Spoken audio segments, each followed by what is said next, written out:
Hello everyone, this is LaVoy Finicum. I once again feel like I'd like to make this video in response to President Obama's White House Correspondents' Dinner. As I listened to him speak, I was troubled a little bit. He spoke about, or he made jest, made light of, made joke of the Bundy Ranch situation in Nevada. And I'd like to ask President Obama, why would you feel to jest and make fun of a situation where you have Americans pointing guns at Americans? I don't understand that. Why would we joke about such a thing?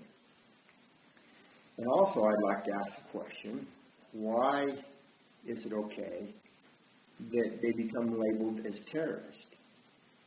Under the NDAA Act, which you signed, a terrorist can be held with indefinite detention without trial.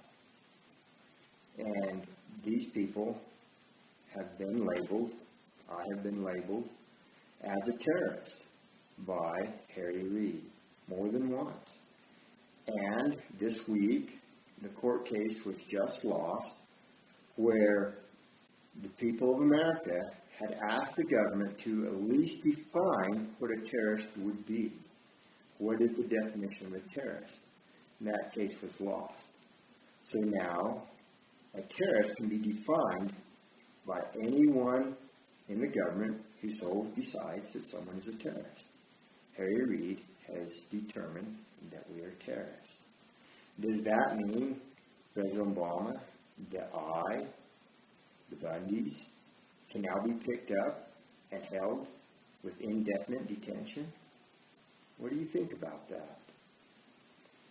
You know, why would you call these people terrorists? Why, Harry Reid, would you call us terrorists? Let me explain some of the terrorists that were there, according to you. There is a young mother who rode with us from a cowboy family. Our families have known each other for generations. She's a fine mother. She works as a waitress during the day. She raises fine young children, and she rode. She didn't have a gun. So is she a terrorist? She works hard every day to feed her family. But now, with this joking, this jesting that you do, and that the labeling that Harry Reid does, we didn't come seeking out you. We didn't go to somebody else's place to create a disturbance, to cause a conflict. You came here. You came to the Bundy Ranch. You're the one that came and labeled. You're the one that came with the guns and with the agents. All they want to be, all we want to be, is left alone. We just want to raise our families, work, and enjoy our life. Enjoy the freedoms that this country offers. So I again question sincerely, why would you jest about such a thing? It makes no sense to me. Just my thoughts. I hope that those who are sincerely trying to figure out what's right and what's wrong in this case will consider the words that are being spoken by me and by others and weigh in their heart and try to determine what is right. Because there is no two right sides to a conflict. There can be two wrong sides, but there is never two right sides. And one last question, just as an aside, President Obama. How does it feel to finally be on the same side of an issue as going back? Just interesting. Thanks, and have a good day. And God bless all of you.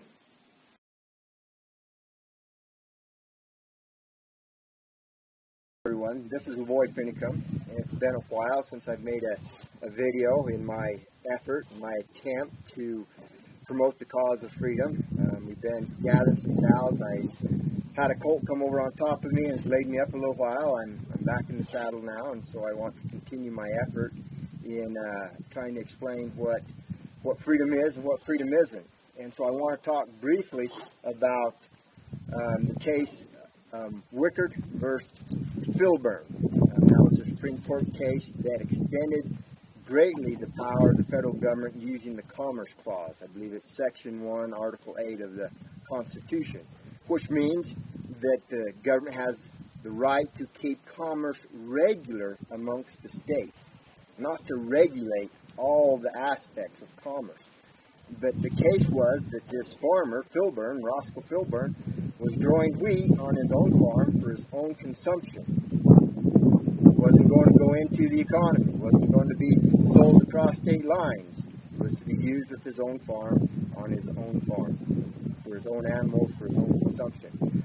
Well, Wickard, Secretary of Agriculture, brought the case, and it was Wickard versus Filburn.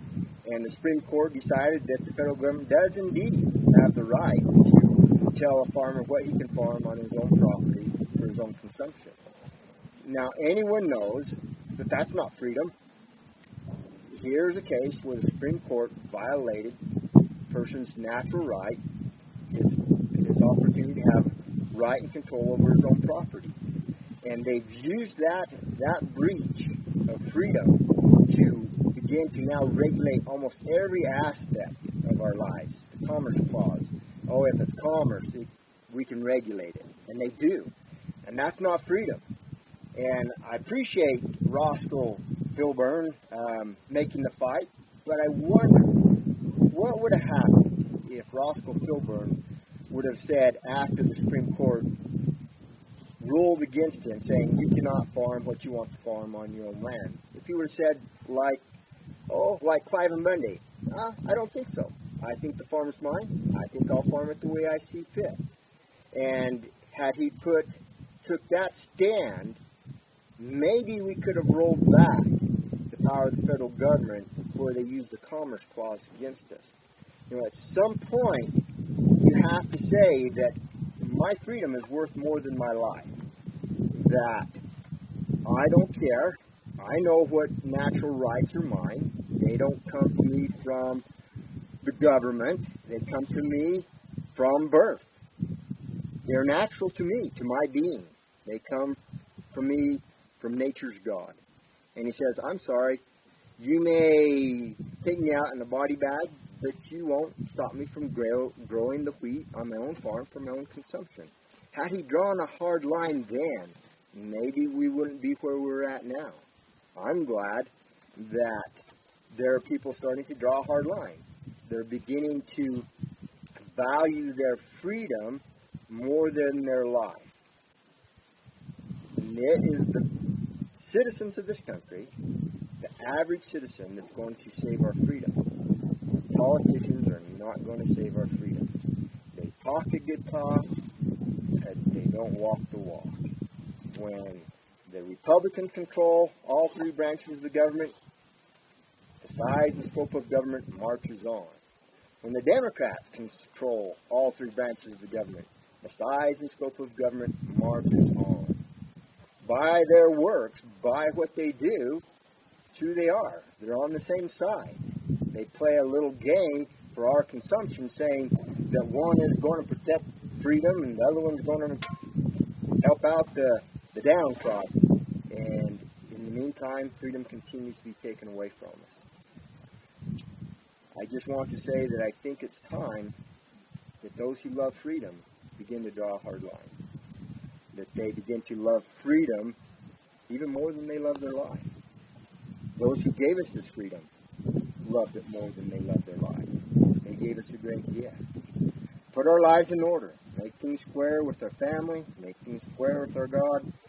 Get things straight in our lives so that when you have to, in your own little realm, in your own little sphere, draw a hard line saying, no, I'm not going to. It's my right. They come to me. If you can stand, draw a line.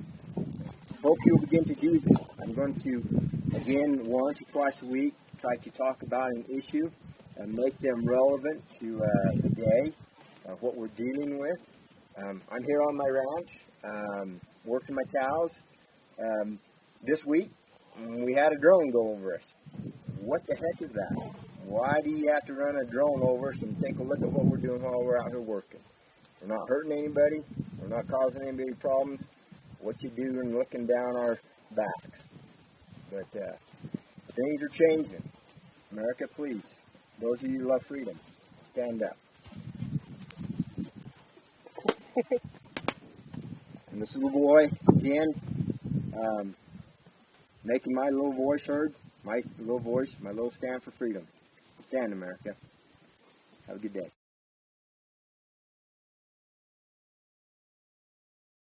Hello, everyone. This is LaVoy Finicum.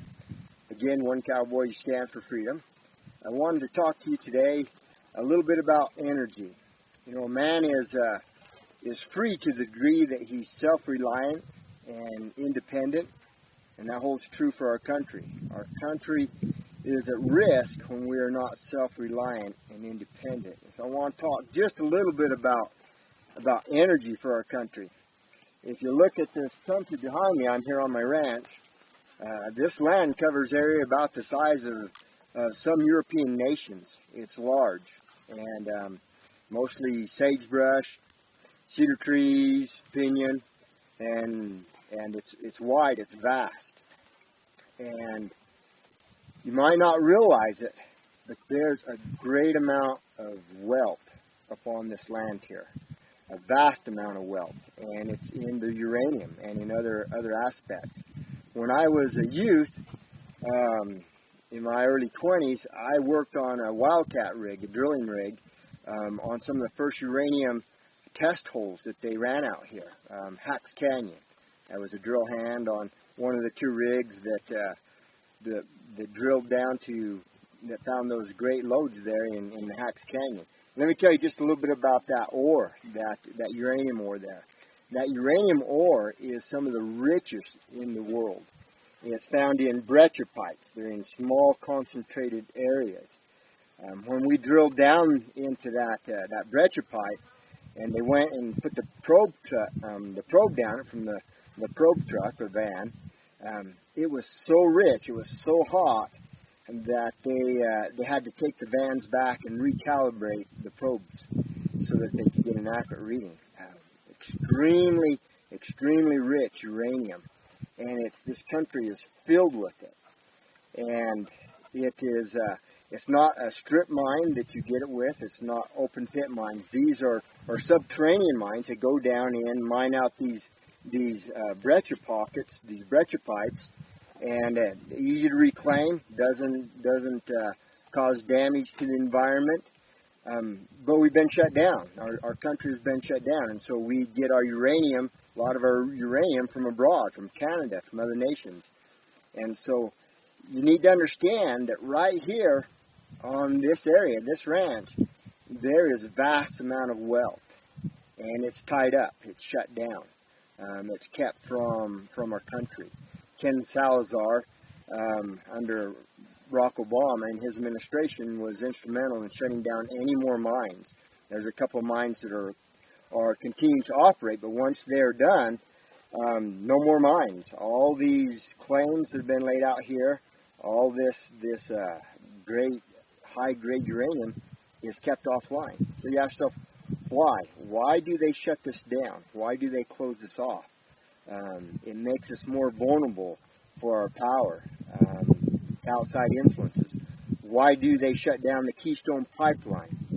Why are they shutting down the shale, the great oil shale that we have in Utah? And they're trying to shut down the fracking. We have so much resources in our country for producing our own energy, yet the powers that be, those that weigh and hold the power, those in government, federal government, are basically puppets for these great powers. Why do they shut it down? Why are we dependent upon countries who do not have our best interests at heart? Yeah, I just wanted to bring this up, that things don't make sense. Our ability to be self-reliant and independent is here in our own country. We can do it, but they shut us off from it. We are dependent upon those who really don't like us. Have to ask yourself why. Just some thoughts for today. Again, you really ought to be self-reliant and independent yourself. Don't believe them when they say all is going to be well. Might be well, 10 months, 10 years. Don't know. But it's not going to last. Our national debt, 18 trillion. Put that in perspective. What does 18 trillion mean? It means the wealth of this nation. It takes the annual wealth of this entire nation to make 18 trillion, 17 trillion. And we have our unfunded liabilities, 95 to 100 trillion. Those are things that we have promised to pay that we have not funded. We don't have the means to pay it. 100 trillion? Let me put that in perspective. That's the wealth of the entire world. They keep telling you all's well, all's going to be well. You better not believe them. You better not believe them. Again, with energy, why is it that we're not going to do anything with Ukraine and Russia taking Ukraine? It's because Russia, all of our oil contracts in the world are supposed to be satisfied in dollars. So Europe has to purchase dollars to buy oil from Russia. All that Russia needs to do is, if we start pushing too hard, is say, you know what, Europe, you can buy our oil in anything. You can buy it in euro, you can buy it in ruble, you can buy it in gold. And that would threaten our dollar. Our dollar is only held up by confidence. Once that confidence is gone, we're in trouble as a country. Just some thoughts to think about. If we push this thing, it can go to war. But we're over a barrel, figuratively speaking, because Russia just has to say, I'll sell my gold or my oil in anything. And then that dollar becomes really weakened. And once that dollar starts to lose confidence on the world stage, then you better be prepared as an individual. Again, I'm calling upon you Americans, those of you that love freedom, please stand by our Constitution. Rally to it. It's the standard for us to stand by. We can do this. It is the standard. Hold it. It's being shredded right now. Let's rally to it. Let's repair it. Let's hold it up in its original intent. Again, everyone, this is LaVoy Finicum, wishing you a good day.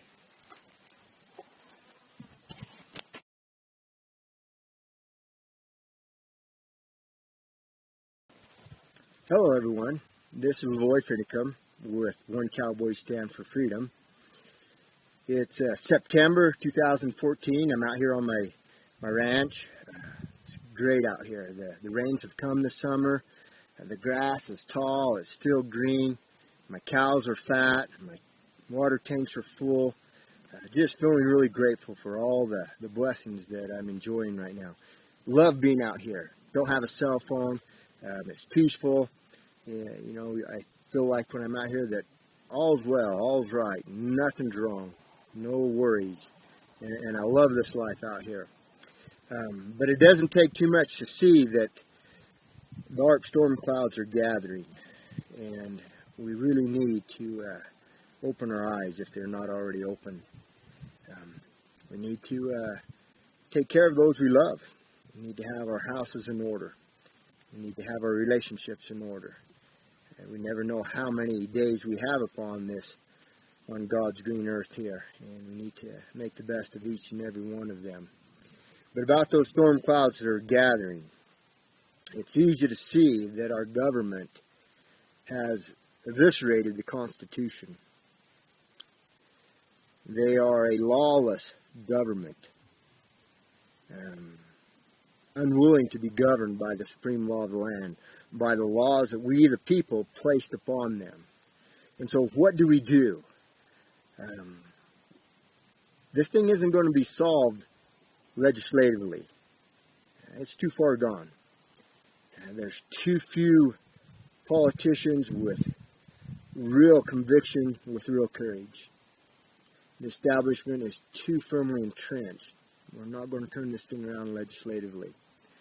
The judiciary is in large measure corrupt too, insofar as they are unwilling to adjudicate on the simple Constitution. And you look at the executive branch, it is just amassing power unto itself, governing by dictate, by fiat, and by executive order, completely outside of the powers that we the people gave them. So what do we do? And as I pondered on this, I wondered, where is the right and the wrong?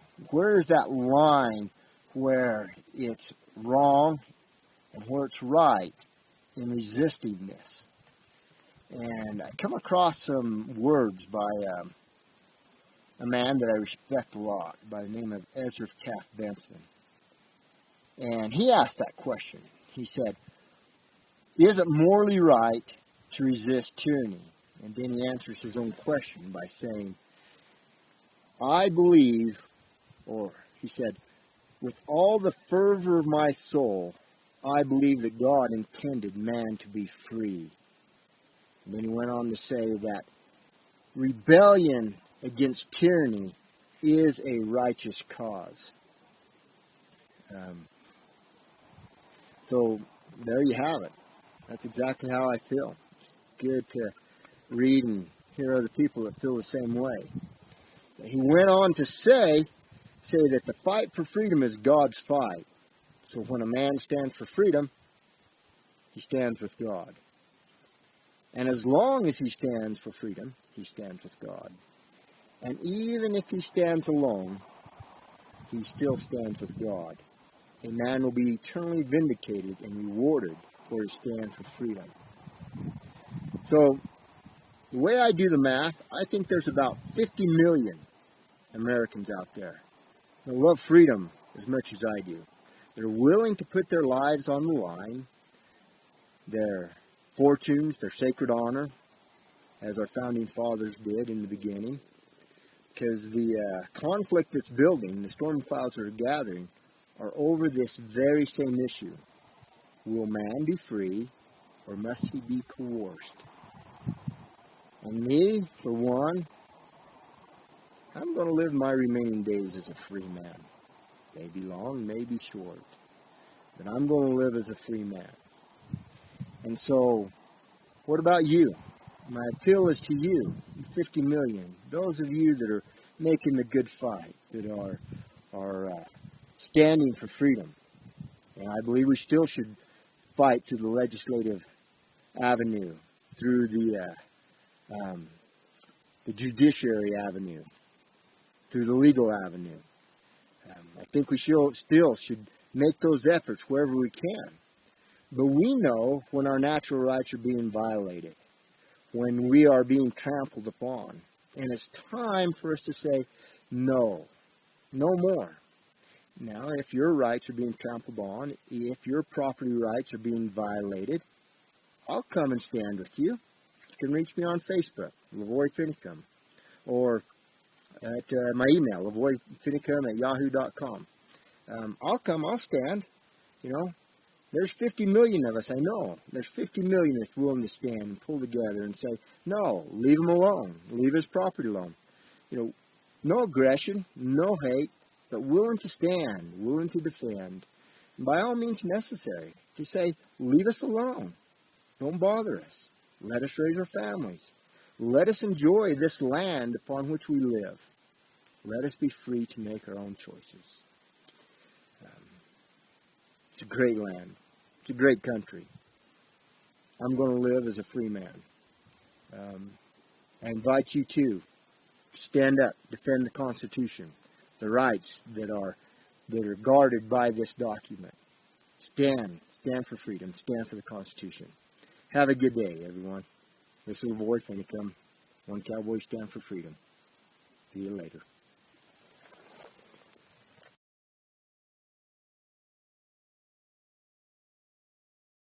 Hello, everyone. This is LaVoy Finicum. One Cowboy, stand for freedom. Kind of part 2 here. What I wanted to talk about a little bit was, again, about some of these public land issues. Here it is. I have in my hand a Desert News newspaper and the Salt Lake Tribune, September 18th, 2014. The top article reads here, public land issues concern Utahns. Protest ATV ride results in charges against commissioner. This one here says, Fed charges canyon ride leaders for recapture canyon.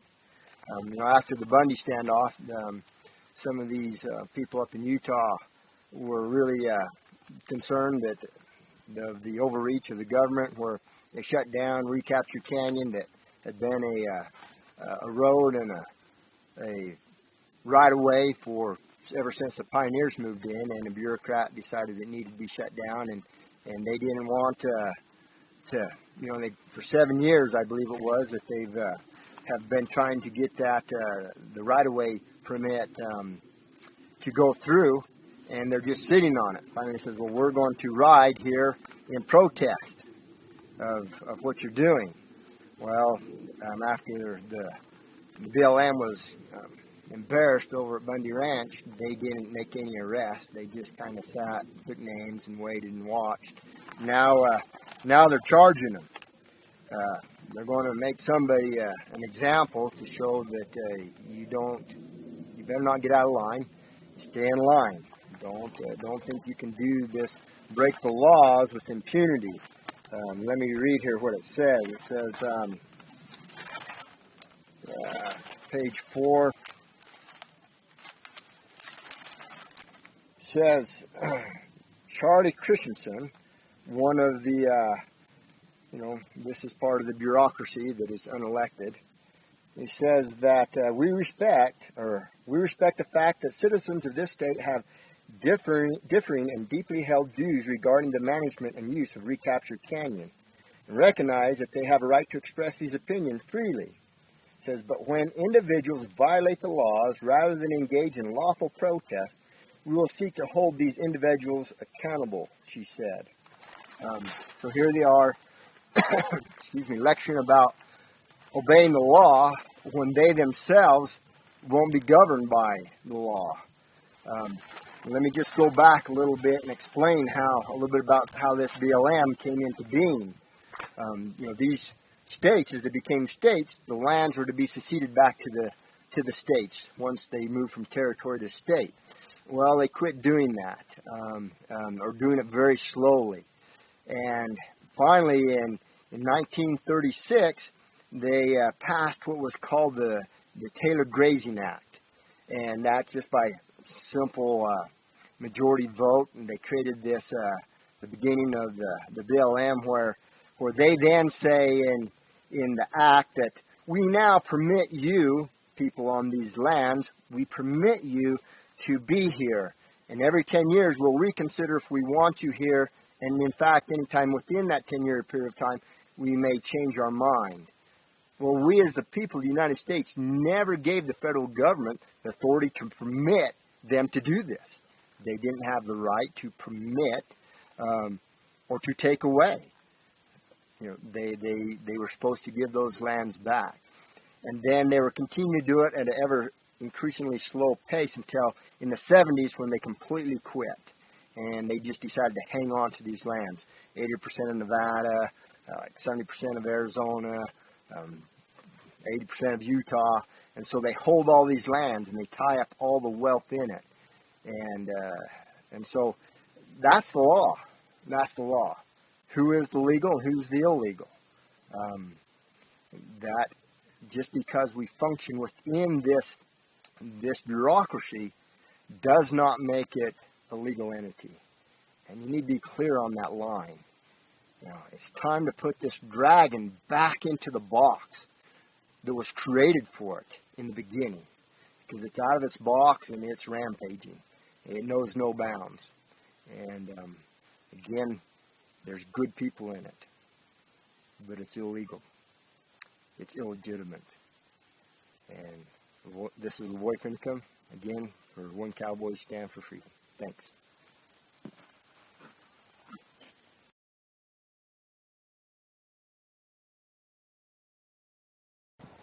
Hello everyone, this is LaVoy Finicum with One Cowboy Stand for Freedom. I want to talk just a little bit today about what freedom is, what freedom isn't. Sometimes we as good people, violate the principles of freedom by trying to be good or compassionate. For example, when it comes to maybe drinking and smoking, where we can smoke, where we can't smoke. I've never had a cigarette. I don't know what a cigarette tastes like. I've never had a cold one. I don't know what a beer tastes like.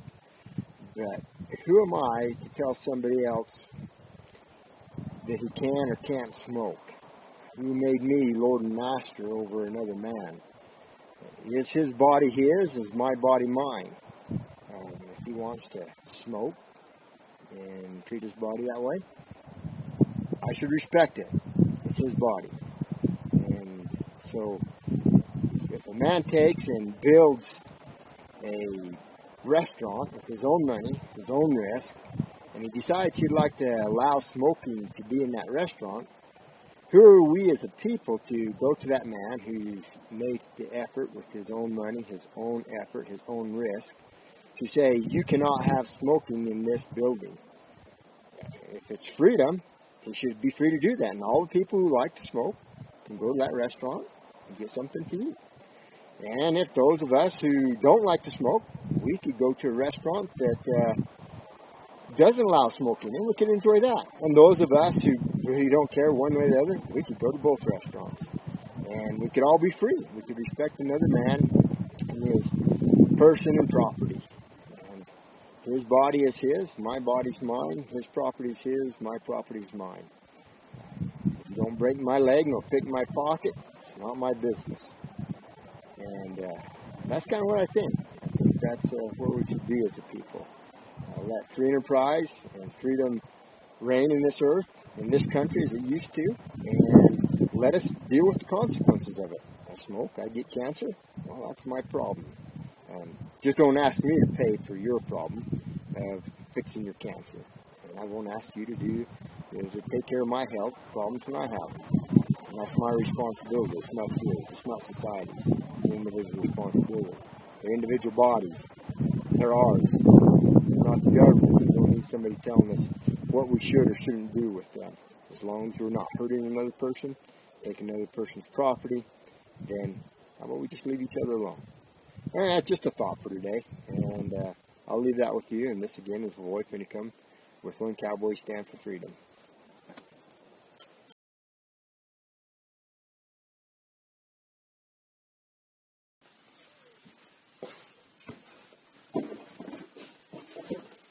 Hello everyone, this is LaVoy Finicum at One Cowboy Stand for Freedom. I wanted to talk just briefly about independence and self-reliant. You know, to the degree that us as individuals are dependent upon any government agency or government, federal government, state government, or local government for our food, our water, our shelter, to that degree, we're not free. And so it would be a wise thing, I would suppose, to be able to have the means to provide your own food, shelter, and water for at least a year. And there's a great comfort that comes when we're prepared, when we know that we've got enough for a rainy day, we've got enough for food, for our family, water, shelter. There's a real peace of mind that comes with that. And so I want to talk briefly about that. A lot of times we think, man, a year's supply of food, that costs a lot of money, and where would I put that much stuff? I don't have the room, I don't have the money. Well, let me dispel just a little bit about the myth about the cost and the space for that. Right here, I'm sitting on a year's supply of food, right here. It's not that much stuff. If you use these number 10 cans right here, put them in these boxes, 6 go in a box here, slide right under a bed, you can put a year's supply of food for 2 people under a queen bed. And so you've got the room, you've got the space. It's a matter of priority. You clean out what's under your bed. Put something of value under it. For cost, let me just go over a little bit of the cost. I buy this stuff in bulk, and it's not that expensive. For example, got 300 pounds of wheat here.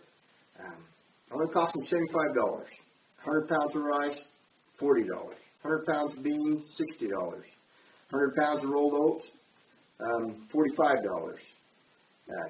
30 pounds of all vegetable shortening, $25. 50 pounds of sugar, $25. 50 pounds of potato flakes, $50. Comes up to $320. $320 for a year's supply of food. Easily can live upon what I just listed here for a year. Not a lot of variety. You're going to get tired of it, but you're going to keep body and soul together. And and everything here has except for my liquid shortening here is my shorter shelf life. I've used this up to 6 years when I keep it in a cool, dry place.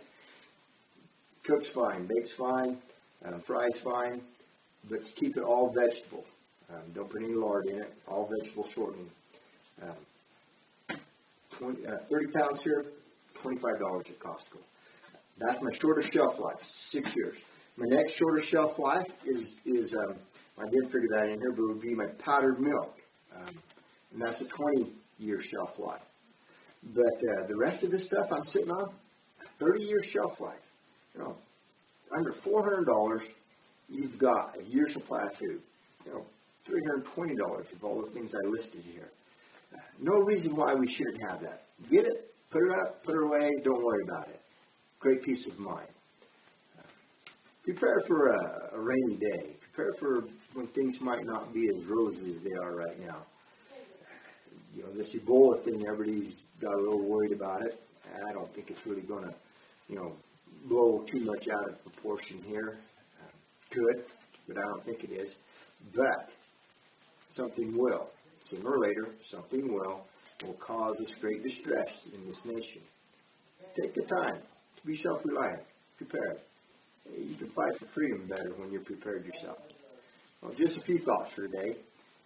Hope you all have a good evening, and wishing you well. This is LaVoy Finicum at One Cowboy Stand for Freedom. Thanks.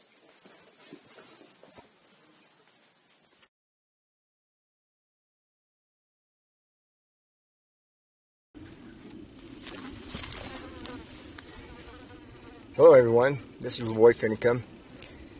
It's been a while since I've made a video, but I think it's time I made another one. I'm here at my White Springs. This is my only live water on my ranch. This is my storage tank here for it. I purchased this with a lot of blood, sweat, and tears. It's mine, I own it. It's private property. The tank holds 100,000 gallons of water. Now, that spring, that water in this tank, it's mine, I own it. And there's been a few fires here in the area. Bill M came in here, set up a tank, and they drained it. They took it, just about every bit of it, to use for their own fires to put them out. And without so much as a hidey-ho or to please or we're going to use it, they just set up and they took it. I don't care if they take half of it and take 50,000 gallons of it. They can't take 100,000 gallons of it. It's mine. It's for my cows. I need it. And they didn't pay for it. They didn't ask for it. They just took it. They stole it. And it's not okay.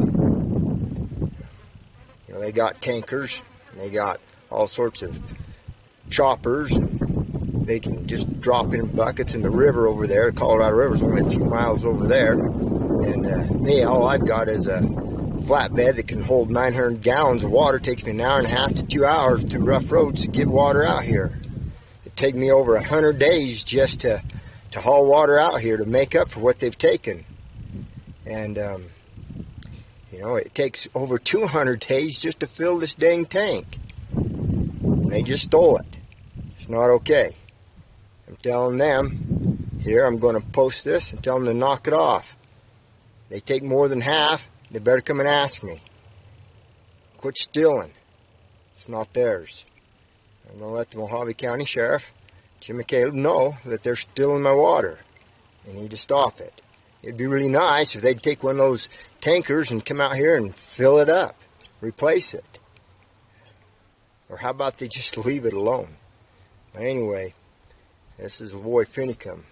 On my ranch, my water, telling the Bill M to quit stealing my stuff. Catch you later. Bye.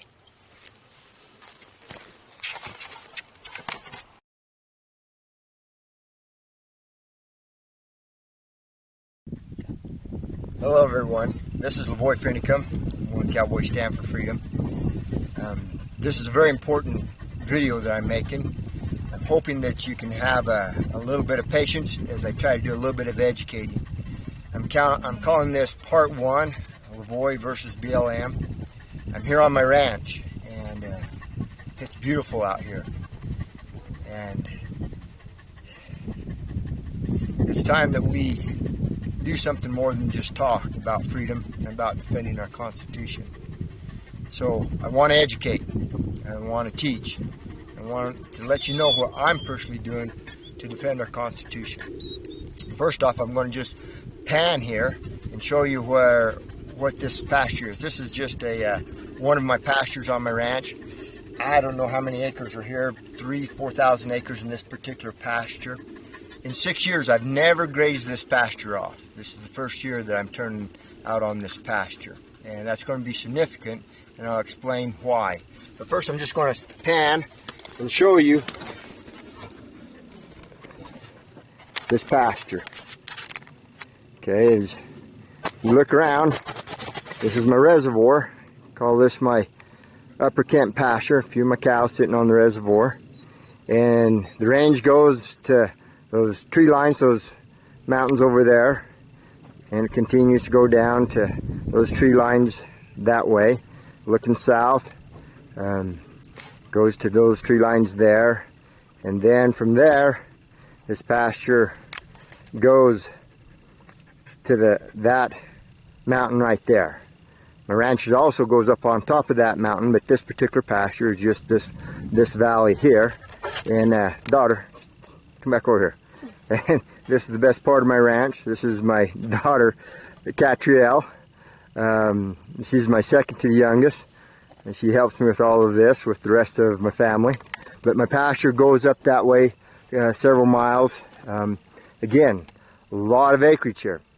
Never have grazed this off in 6 years. If you look, see the grass? Look how thick it is. Look how green it is. And we're in late summer. And so this is my pasture here, and this is part of my ranch. This grass, I own it. It's called my grazing rights, my forage rights. And these cows are fat and sassy and looking good. And got a few more of my cows down under some trees down there. I'm not very good with technology, but they're down there. So let me move forward here. Put this back down.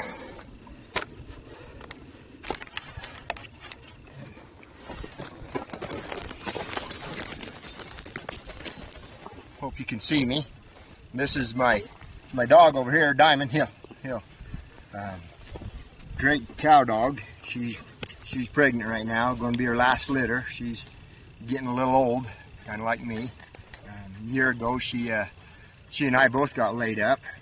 She got stepped on by a bull, and bull got her and broke all the bones in her back leg, and so she's never really been quite the same, but she loves being out here with me and the family and the cows. She loves it out here. I had a colt come over on top of me about the same time, and we were both feeling kind of old and broken up for a while, but it's good out here. Life's good out here. Now the reason I'm making the video, and this isn't about cows, this isn't about grass, it's not even about my dog, but it is about my family, and it is about freedom, and it is about the Constitution. I've never been crosswise with BLM in all the years that I've owned my ranch here. Never had a trespass filed against me. I've never been over what they call the AUMs, which means how many cows I should run. Like I said, I've never run for 6 years in this very pasture here. The point is, they claim that this is theirs. And I claim that the forage right, the grass, is mine. And so let's go to the Constitution, our supreme law of the land. And this is the point, this is the rub, and this is the focus. In Article 1, Section 8, Clause 17. And let me start by going back and laying down the intent of our founding fathers and the intent of the Constitution. Our founding fathers came out of tyranny. And they were really concerned that this land be a land of freedom. So they did several things. One of the first things they did when they laid out the Constitution was they divided the powers into three branches. And we all know what those are: the executive, the legislative, and the judicial. So we have three branches of power. So they separated those. And the other thing they did to keep from having a centralization of power into a central government, which increases or decreases the freedom of the individual, is that they limited the amount of land mass that this central power could control, called the federal government. Because if you can control the land, you can control the food production, you can control the people. Now, currently, the BLM, or the federal government, lays claim to 1/3 of the land mass of the United States. To put that in perspective, you've got to put together the country of Germany, and you must combine it with the country of France. Then you better put in Italy, Spain, throw in Portugal, and then throw in Britain. You got to start throwing all those countries together to begin to get them close to the comparison of the land mass that the federal government owns, say that they own and control. Now, and in this land mass, they claim to have what's called exclusive legislative ability. And what they have done, they have combined all three branches of power. And I'll explain that. You have bureaucrats that sit behind desks, and they will write a statute or a regulation, and it has the effect of law, and then they implement that. And now that regulation is enforced by federal rangers who are armed, and they can enforce it. They're empowered to enforce it by lethal means if necessary. If a person gets crosswise with one of these statutes, they're then hauled into a federal court and tried by a federal judge. All three branches of power combined under one head. Now, none of these people, do we the people here over whom this is imposed upon, have the power of recall. In other words, we don't elect them. They are not accountable to us. And so our founding fathers knew that was a potential of combining great power under one head. So they limited, by the letter of the law, what land that the federal government could control. And it's found in Article 1, Section 8, Clause 17. Let me read it to you. I've shared this before, but let me read it to you again. It says, referring to the federal government, it says, to exercise exclusive legislation in all cases whatsoever in such districts not to exceed 10 square miles as may by secession of a particular state and the acceptance of Congress. What is that 10 square miles? Well, that's Washington, D.C. Washington, D.C., the seat of the federal government. That's proper and that's appropriate. They go on. It says, to become the seat of the government of the United States and to exercise like authority over all places purchased by the consent of the legislature of the state in which the same shall be for the erections of forts, magazines, arsenals, dockyards, and other such needful buildings. Okay. They limit the federal government to purchase only those lands needful for the defense of our country. Docks, arsenals, forts, and other such needful buildings. And not only that, they can't take it by eminent domain.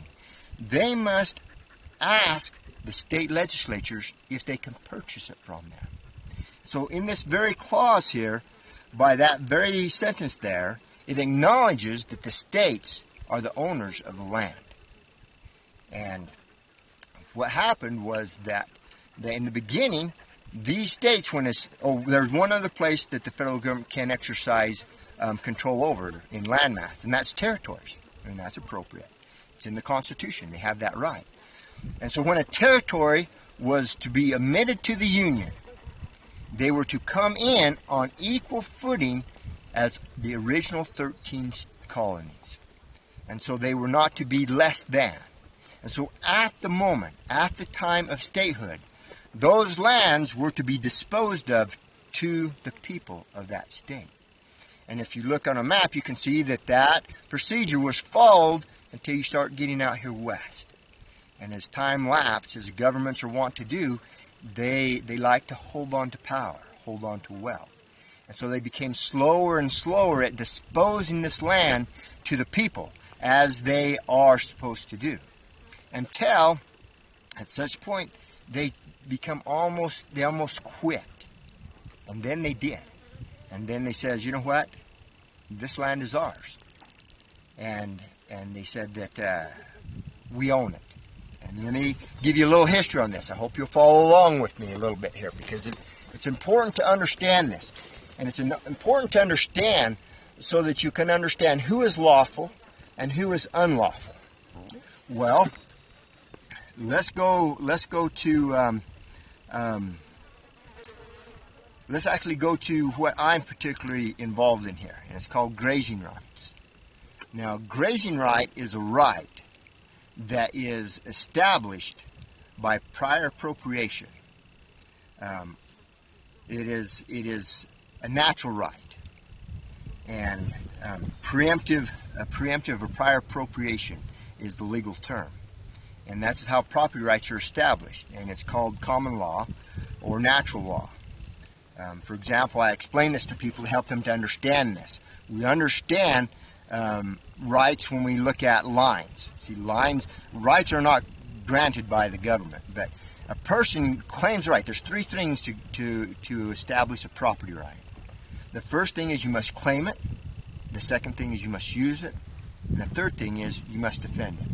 And I'll do a quick analogy so you can get the gist of this. Okay. We all know about lines. We stand at lines at the grocery store. We stand at lines at the DMV. We stand in lines at the movie theater. Okay. When you stand in line, you create a right. It's self-evident. That's what our founding fathers meant. Certain rights are self-evident. In other words, I'm the first in the line at theater. I have established that by prior appropriation. And so that is claimed. I claimed it. And as long as I stand there, I'm using it. I'm not giving it up. And so I'm using it. So I claim it. I use it.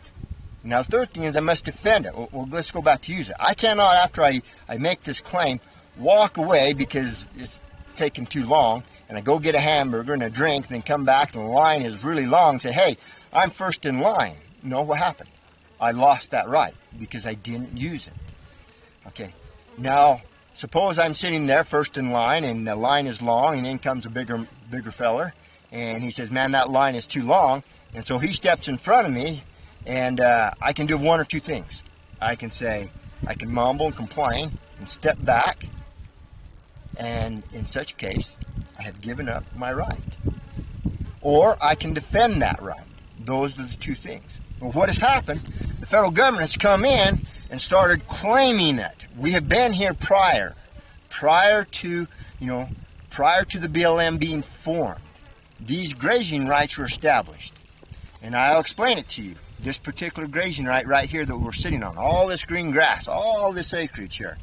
Okay, I bought this grazing right from the ranching family by the name of Ballards. Ballards bought it from the ranching family called the Heatons. Okay, the Heatons were some of the first settlers in this country here. There's nobody grazing out here. There wasn't Indians out here grazing on this. There was nobody grazing here. They come out here and they create a reservoir, or they take a spring, they come with a little herd, and they say, you know what? Man, there's good grass, I got some water. I am going to claim this as my forage right, my grazing right. And so they did, and they used it. And then in would come another rancher with some herds, and they'd make them a reservoir over here, or develop a spring over there, and they would run. And sometimes we ran in common. You know, we'd have good waters, and they say, okay, I'm going to run 100 head, you run 100 head, and it's called running in common. And, you know, eventually as time passed, we put fence lines on all the borders of these grazing rights. And when we had conflict, the bigger guy come in and says, you know what, I know you're here first, but I'm tough, and I I'm going to take. And so sometimes we fought and we shot each other over these grazing rights. Down in the central Arizona, there's a big old basin as you drop off the Mogollon Rim called the Bloody Basin. So we established things through blood, sweat, and tears. These grazing rights are natural rights. They exist sole and separate from any written law. The Constitution doesn't even give us these rights. We have the Constitution because we have these rights. And so here we are, sitting on these grazing rights, ranching it, and along comes the BLM, 1935, 1936, around there, and they look around and they say, you know what, we now passed the Taylor Grazing Act, and all these grazing rights now belong to us. And we have exclusive legislative ability over all these grazing rights. And we will now permit you to graze on these. Here we're going to give you a permit. And we will re-examine every 10 years if we want you here. And in fact, anytime in between those 10 years, if we don't want you here, and we'll change it anytime we want, anytime we choose, through our wisdom and our prerogative. And, you know, as ranchers, we kind of got bullied. We were negligent. We were uninformed. And as they grew, and they came in very softly, very kindly, very nice to help. They didn't come in with a heavy hand. Government never does when they come to take our freedoms. It's always to help us, always to take care of us. And they come in softly. Well, that's what they did. And they continue to move forward. And so now they're claiming that this is all theirs. And so 1/3 of the landmass, they claim that they have exclusive legislative power over. No representation. That is not America. That is not in the intent of our Constitution, and it is not in the letter of the law. So this is the question. Who is the lawbreaker and who is the law abider? You know, I stood with Cliven Bundy, my friend, and his family, in helping them get their cows back over this very issue. And, you know, I've never been one to try to cause problems. I didn't get in trouble in school. I always raised my hand. I always stood in line. To this day, I do not have a speeding ticket. So it's not in my nature to go out and poke my finger in people's eyes. But there's a time when we need to come and stand up for the Constitution. It is being eviscerated. It is eviscerated. We have lost it. Where does it exist? It only exists in the hearts of about 50 million Americans that understand it and have the fire of freedom burning in their breast, who's willing to stand up. And so many people, you know, good people, what can we do? We've been voting, we've been donating money, and the candidates always promise to stand up for freedom. Well, what did we do? We gave the Republican Party the House and the Senate. What have they done? Nothing. And you think we're going to give them a Republican president and they're going to stand up on the Constitution and they're going to require the federal government to live within the frameworks that we, the people, have given them, namely the Constitution? It's not going to happen. But this is where it will happen, because this Constitution will be saved. The principles vouchsafed herein will prevail. And this is me doing my little part. So what I've done, I sent a letter to the BLM saying thank you so much for your help in managing my ranch, but I shall no longer need your help. I shall manage it myself.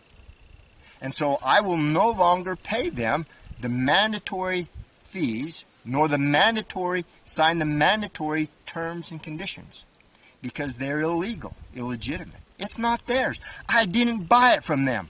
I bought it from the Ballards from the Heatons. Heatons established it. Okay, it's not theirs. It never was theirs. They're forbidden from having it. Okay, so let's make that clear. The first thing, if you're going to stand for freedom, you better figure out where the line is. Who's legal? Who's lawful? Now, this is the first time that I am going crosswise with the BLM. I've told them that this grazing right is mine. For 6 years, I've not been able to graze off this green pasture, 3,000-4,000 acres. It might even be more than that. I don't even know. And so now I've got water in my reservoir. My cows need some pasture. And they say, well, you can't turn in here. We've signed it. We've got a regulation on a piece of paper. You, LaVoy Finicum, cannot turn in here on this grass. We don't care that you've not grazed this off in 6 years. But we have on this regulation, on this piece of paper, that you cannot turn in here until October 15th. Well, by October 15th, my water in this reservoir may be dry. It probably will be dry. Then how will I graze off all this grass that is mine, that I pay for, that I fight every year to make my mortgage payment on? Everything I have is tied up into this. My home, my life. I spent my lifetime trying to obtain a ranch to live like, you know, I loved as a young boy riding with my dad, chasing some cows on the weekend and stuff. And I always wanted to raise my family out here and raise them like this. So I'm putting everything on the line. My home, my dreams, my ranch. But I'm telling the BLM right now, I'm saying to you, this isn't yours. It's mine. Leave me alone. I'm bringing in my few measly little cows, and while I've got water in this reservoir, I'm grazing it off. Well, I was very kind and polite as I talked to them, sent them a very cordial letter, and so I get a call last week. LaVoy, you going to turn in there? I saw some cows there.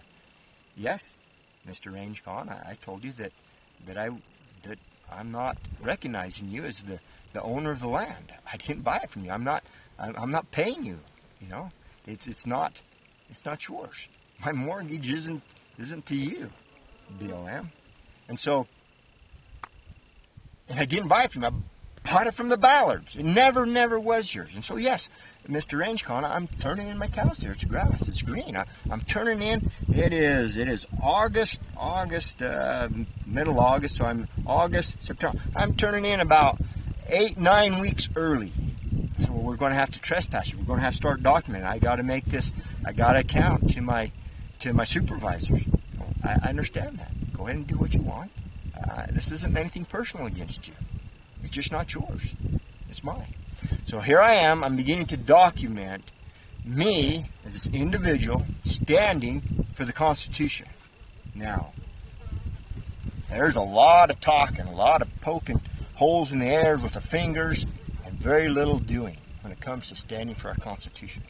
Oh, if we'll just donate to the right candidate, if we'll just donate more to the Republican Party, or we'll get a Republican there in the White House, and surely, it's going to all be better. That's crazy. That's crazy. Washington is not going to vote away power. For 100 years, it's taken 100 years to gather in this landmass and to seal it down. They have complete control over it. 1/3 of our country, America. 1/3 of our country. And these federal rangers that run around here, they're armed. Military style. They got their M4s. They got their tac vests. They got their bulletproof vest. You know, you saw them down there at Bundyville or Bunkerville. You saw them pointing their guns at us. They promised to shoot us. Dan Love, you're one of the head of them. You're the point of the spear. You're the enforcement arm of this. You know, you're not a good guy. No way you're a good guy.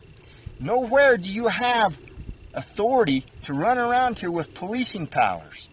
Nowhere do we the people give you authority by force, by lethal means if necessary, to enforce these regulations on these pieces of paper. You know, what are you going to do, Dan? You and the FBI? There's my few little cows right down there under that tree there. You going to come in here like you did with my friend Cliven and say, we're taking these out and you better not get in our way? Well, I'm telling you, leave me alone. Leave me alone, leave Cliven alone. There's some tough ranching families up there in Utah. Stanton Gleaves by name. Now you have 3, Mr. Federal Government, that's willing to stand for the Constitution. It's the ancient law of witnesses. You have a witness in Nevada, Cliven Bundy. You have a witness in Arizona, LaVoy Finicum. And you have a witness in Utah, Stanton Gleaves. We have 3 ranchers that are going to stand and defy you. It's not yours. And, breaking the law right now, just by saying this. Just by saying this, it's what's called conspiracy to commit crime. And that's what you guys hauled that county commissioner into court with, Phil Lyman, and you convicted him. And he's going to face a year in prison possibly, and $100,000 to $300,000 in fines, because of this very thing that I am saying right now.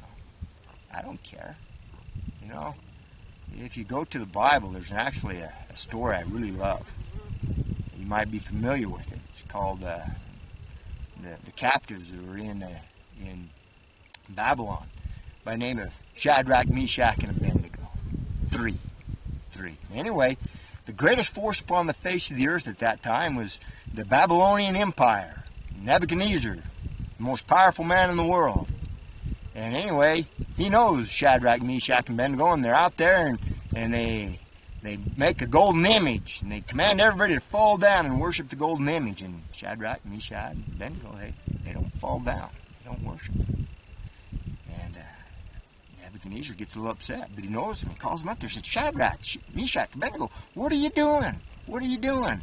If you'll just sign these mandatory terms and conditions and pay your grazing fees, it's going to be okay. We can work, and the music will play again. You just fall down, worship the golden image, and it will be okay. And I love the response. It says, because, Nebuchadnezzar goes on, it says, because who can save you? Because if you don't, I will throw you in the fiery furnace. And what God can save you from the fiery furnace? And I love the answer. It's great. Shadrach, Meshach, and Abednego reply, says, O king, we are not careful to answer thee. In other words, saying, we're not going to measure our words. We're not going to be tepid. We're not going to be timid. They're speaking to the greatest power in the world this time. These three captives say, O king, we're not careful to answer thee. Our God whom we serve will deliver us. But if not, be it known unto thee, we will not sign those mandatory terms and conditions. We will not pay those grazing fees. And he will save us. And if not, so be it. But we will not bow. We will not comply. We will not bend. America, stand. If you want to know what you can do, here you go. Stand. I'll let you know what's going on. I'll keep updating you. I want you to download this so it doesn't get scrubbed from off the internet. Then share it, upload it, send it out. And you can follow me here. You can follow Stanton Gleaves and Clive and Bundy. Here I am. And I'll document this as it goes forward. They've called me and said, okay, we're going to have to start doing something. Well, we'll see what the next step is. Maybe they'll just leave me alone. I hope they do, because it's not theirs. Stanton Gleaves has some county commissioners with some grit and some county sheriffs up there. He ranches in 5 different counties, and those county sheriffs are standing up against him.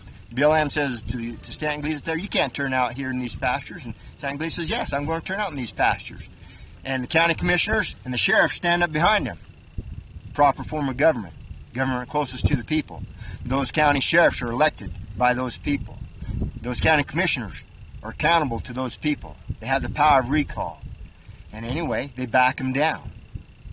Now, I've talked to my county sheriff here. I'm going to go visit with him more. He's been very friendly over the phone. I'm going to visit with him, shake his hand, take the measure of the man, see how deep his love is for the Constitution, see about his understanding.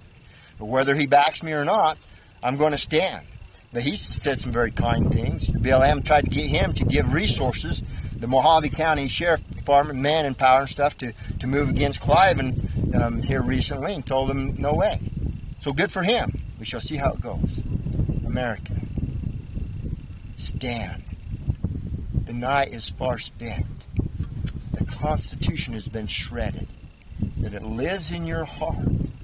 You know what freedom is and what freedom isn't. Stand. Because when you stand, others will stand with you. And God can't stand with you if you don't stand. Once you stand, you can expect the hand of providence to be over you. No matter how it ends, it matters how you stand. This is LaVoy Finicum. One Cowboy Stand for Freedom. See you later.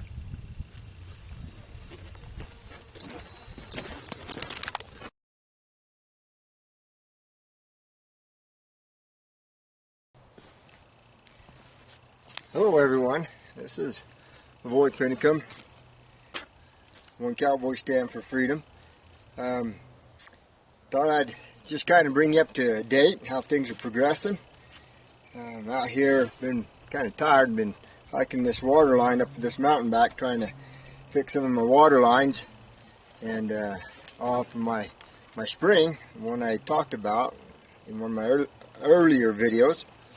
But this is a good example to try to highlight how the BLM combines all three branches of power. And that sound in the background is a bull. He's kind of been following me down off the mountain. I'm not sure what he's thinking, but he keeps bellowing and following me down here. But anyway, he may show up sometime along in this video. But anyway, let me explain what's going on here. This is the deed to my ranch. Right here. It's recorded in Mojave County. That's the county which my ranch is in, here in Arizona. And here's the description of my spring, along with my other assets and description of my ranch. I have half interest in Coyote Springs and Pipeline, period. So I have half interest in that spring. That spring flows about 500 gallons a day, goes into a 100,000 gallon tank.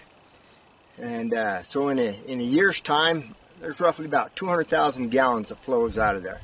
So I have 100,000 gallons of water that I have purchased, that I own off that spring a year.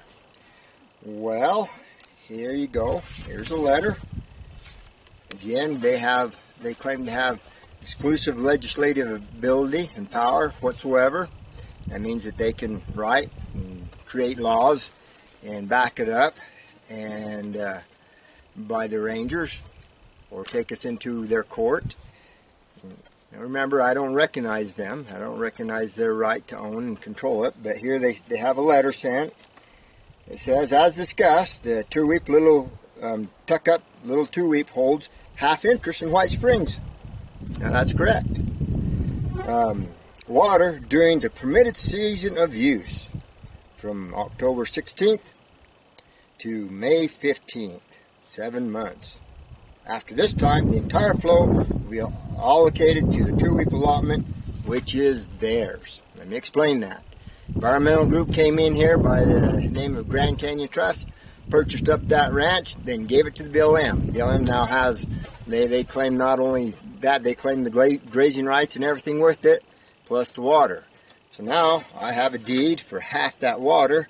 They're now sending me a letter saying, no, you don't have half the water. You only have a quarter of the water, a little more than a quarter of water.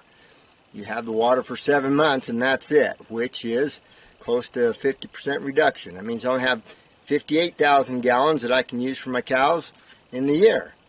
My water lines go to my different pastures, and I have reservoirs and holding areas for my water that I'm going to flow in, half that water, 100,000 gallons a year.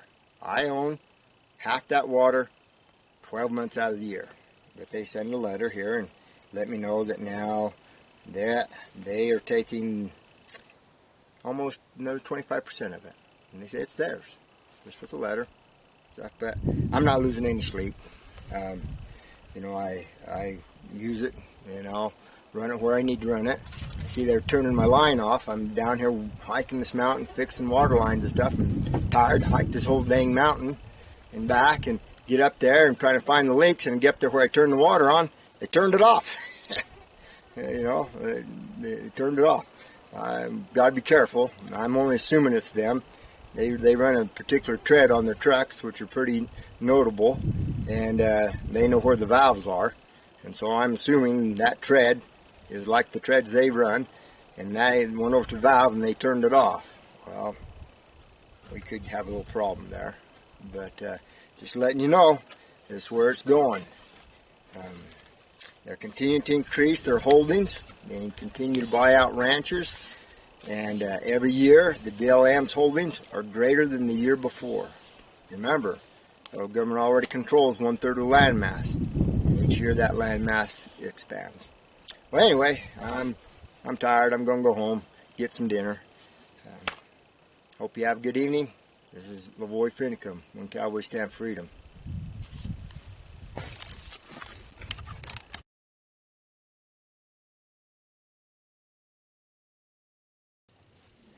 Hello everyone, this is LaVoy Finicum. I'm here on my ranch. I got a little tip that government might be messing with my waters. I've come out here and checked. This tank here has been sabotaged. I can't get the water to flow from my holding tank down to my drinkers. Never had problems all the years I've ran here. My holding tank up here for my cows also sabotaged. Can't get the water out of the holding tanks into my drinkers. I know that the hunters have all their cameras here. This water's for big game, not just for my cows. I like the hunters here. I like the cameras on my waters. And now there's no water here where all these cameras are for the deer that the guides are using. So I'm appealing to you hunters, to any of you guides, any of you that know that ever seen any government vehicles coming through here? If you heard of anybody sabotaging these waters, please let me know. Contact the Mojave County Sheriff or myself, LaVoy Finicum, 435-215-7307. 435-215-7307. Choking my dang cows down. When you start messing with water, it keeps your cows alive. That's not okay. Any information anybody has, please let me know. I'm going to have to try to work on these things and get the water flowing again. I'll let you know how things progress. But here it goes. Catch you later. Thanks for any help. Bye.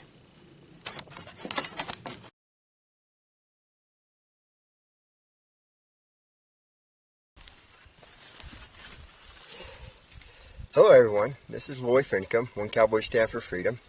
Wanted to give you an update where things are going. But first, before I do that, I think it's important that I kind of clarify some things. People may think that I'm anti-government or I'm anarchist, and I'm certainly not. I believe in government. I believe in the federal government. We need the federal government. How else are we going to protect our country and protect our borders, keep commerce regular amongst the states? That's what the federal government's for. Unfortunately, they seem to be doing a poor job about our country and our borders. But I do believe in government. I believe in the proper relationship between the states and the federal government and the counties. And I'm upholding the 10th Amendment. Well, anyway, let me get down to where we're at. There are 7 days to return my 45,000 gallons of water has come and passed, and plus plenty more. And they haven't done that, nor contacted me to make arrangements to restore the water they've taken. And so, as I've stated in the letter I sent to them, that I'll be needing to take all 500 gallons a day out of this tank until I get my water restored to me. It's going to take at least 180 days. If you were to look, this is a huge tank. 100,000 gallons, and the water level, if you fill it, the water level is right there. Warm here, cold here. You can see that. When you climb up top, you can tell. So you can tell they drain just about all of the tank, and since the summer, we're going into fall now, it's only recovered that much. I need this water. It's going to flow down to my pasture down here, and my reservoir is almost out of water. So now I'm going to turn all 100% of the water down line here. Want to show you how it's done so you can kind of understand it. So here we go. So I'm going to climb up here, give you a little bit of an idea where I'm headed, and then I'll pull this thing up. Let's see, where's the ladder? The ladder's up there somewhere. Oh, there you can see a little bit of that ladder there. I got to jump up and grab that, and then I'll pull up the camera. It's off the foot.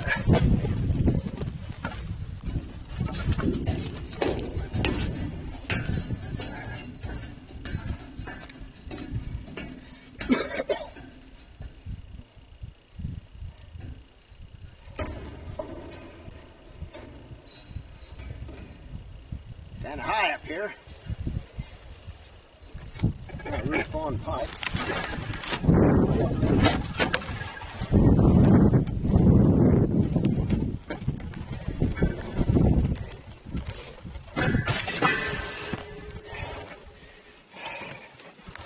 All right, here we go. We're on the top of the tank.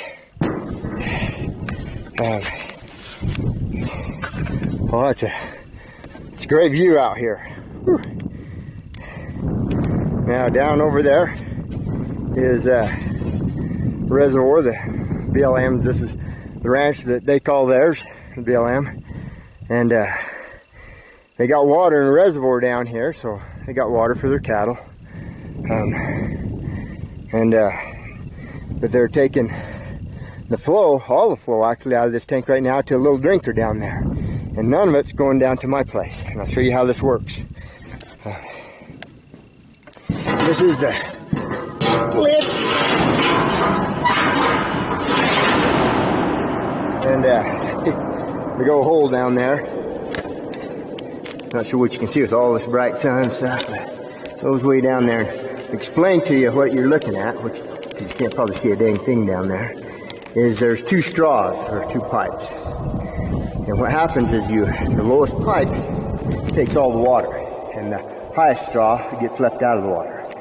They have my straw pulled out of the water, and so no water is running down into my lower camp where my reservoir and cows are at this time. And their straw is in the water running down to their cows, their tank over here. And so I'm pulling up. Again, their cows still have water. They got springs over here and reservoirs with water.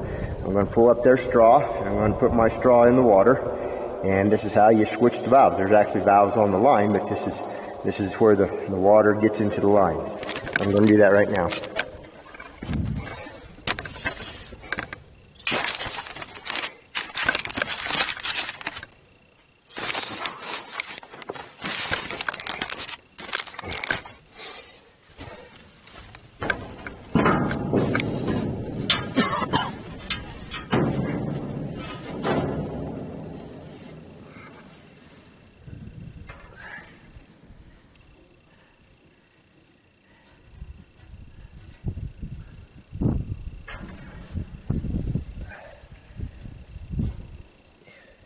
This is really sophisticated stuff. A rope and a pipe. Some knots.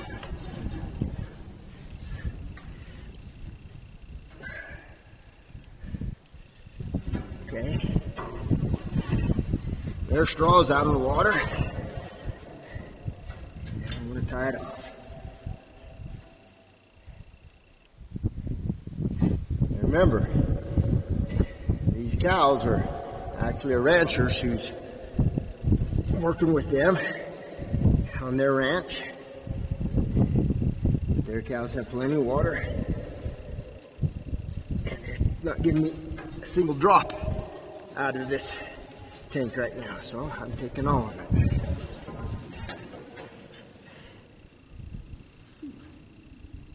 There she goes.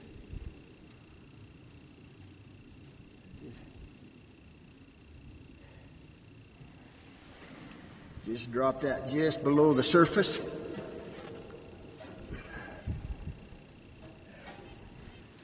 Tie it up.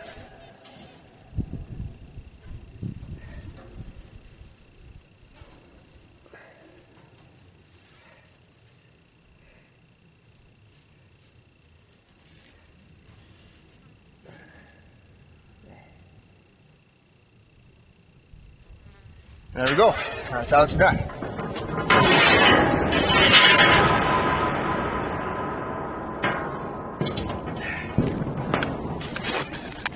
Now the hard part is getting all the airlocks out of the line now. It can take several days to get that done, to get the water to start flowing down to my pasture down there. But I gave them the 7+ days to restore the water. They haven't done it, haven't contacted me. I need the water. It's my water. I own half of it. They claim the other half of it. So there it is. catch you later. I'll let you know how things progress. Oh, and to let everybody know, I got one of my other trick tanks over there working. The two that have been stocked up. One of them's working. It took me a couple of days, but got the most important one working. I'll try to check on it before I head home. Thanks everyone, and appreciate everybody's support. And we'll catch you later. Bye.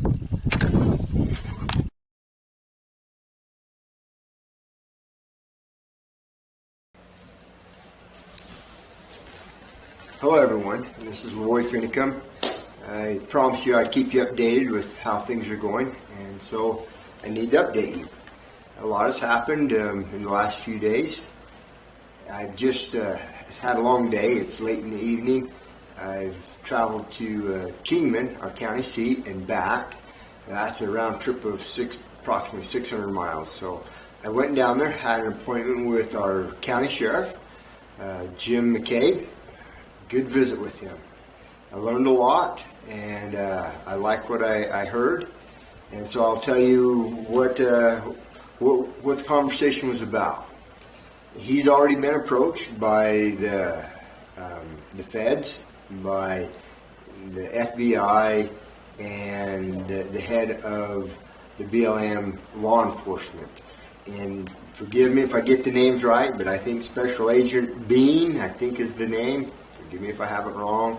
And Blakely is the BLM head of the BLM Rangers, law enforcement in this area. And they've already approached the county sheriff. They have a plan. It's being implemented. And the sheriff says he doesn't know what it is, but he promised me that they were not going to let things lag. But this was the interesting thing, and I want to take my hat off and give a tip to Sheriff McCabe. I appreciated what I saw, what I heard. He seems to be a man of integrity. First time I've met him, I spoke to him before. This was his stand. He says that he is interested that there is no physical confrontation, and that he doesn't want the feds pointing guns at me and me not to point guns at them. And that's a dang good idea. In fact, it'd be a very stupid thing for me to point guns at anybody. I've never pointed guns at anybody. I don't intend to. But let's get some of the history straight. They have pointed guns at me and have promised to shoot me. So let's get the history straight. Because I rode down there with my friend and neighbor Clive Bundy. They pointed a lot of guns at us. Snipers, SWAT teams, Federal Rangers, and promising to shoot. So there's only one side that's pointed guns when it comes to me, and it's not me, it's them. But this is an interesting thing, is that they had my letters that I sent to Washington D.C. to the Solicitor General, saying that I'm canceling all my grazing contracts with them. And so they had that to present, and they requested an interesting thing. They requested to be deputized by the county sheriff. That's actually a good thing. That's recognizing that the county sheriff is the chief law enforcement officer. And they're trying to cover all their bases this time. They've studied and learned from the Bundy standoff, and so they're laying good groundwork. The sheriff refused to do that. So thank you, Sheriff McCabe. He says, I see this not as a breaking the law thing. He says, and forgive me if I don't get everything quite right, Sheriff McCabe, but this is the way I remember it, the way I understand it from our conversation today, is that you're just, you won't tolerate people pointing guns at each other. And thank you. I appreciate that. Now, let's go down the track a little bit more. Well, the Special Agent Bean and Chief BLM Law Enforcement Officer Blakely, what are they doing? Well, yesterday they're out scoping out the lay of the land of my ranch. They're getting a feel for the land. They're meeting with some of the neighboring ranchers and pumping them from information, getting the feel of where they stand on this issue. Tend to be trying to sow a little bit of seeds of fear and distrust. And so they've done that. They've gone to the county sheriff asking to be deputized. And the county sheriff said, I don't know what their plan is, but they are not going to let it lay. But they said to the sheriff, the Fed said to the sheriff, we promise you that we're not going to have a physical confrontation with Mr. Finicum out there. We're going to solve this thing, and the word that was used was administratively. Well, that's good, I guess, that they're not going to make a physical confrontation. But let me ask you a couple of questions. If there's not going to be a physical confrontation, why are you asking to be deputized? And if you're not looking at doing anything physical, why are you scoping out the lay of the land? And what are you going to do if I don't leave? Sounds like all those things tend to look like something is going to happen physically. So I would like to know what your plans are, Feds. You're going to come at me financially. You've already contacted my lending institution. It looks like this meeting that's set up for this Friday with Mojave County supervisors, the brand inspector, and the head of the grazing board. And I imagine, pretty certain, you've already made your contacts with them. And so I'm a little curious about this meeting. That it sounds to me like it's kind of a setup to me. I have a hard time trusting you, federal government. I really do. And you say, well, why shouldn't I trust you or take your word? Well, I think our chief executive officer, Mr. President Obama, says things like, if you want your doctor, you will be able to keep your doctor, period, in relations to Obamacare. And it will bend the cost of health care down $2,500 per family, knowing full well that those are lies. Those are just simple things. We're lied to from the rising of the sun to the setting of the moon. And you have lost all credibility. And on a personal note, I'm very well aware of the deceptions that you were playing down there at Bundyville. You were very deceptive in your actions and in the way you presented yourself and the things that you tried to do. So I'm well aware of that. Now, so here's another line that I need to draw in the sand. It's very important that I'm very clear and upfront with everybody. And please, America, pay attention to this.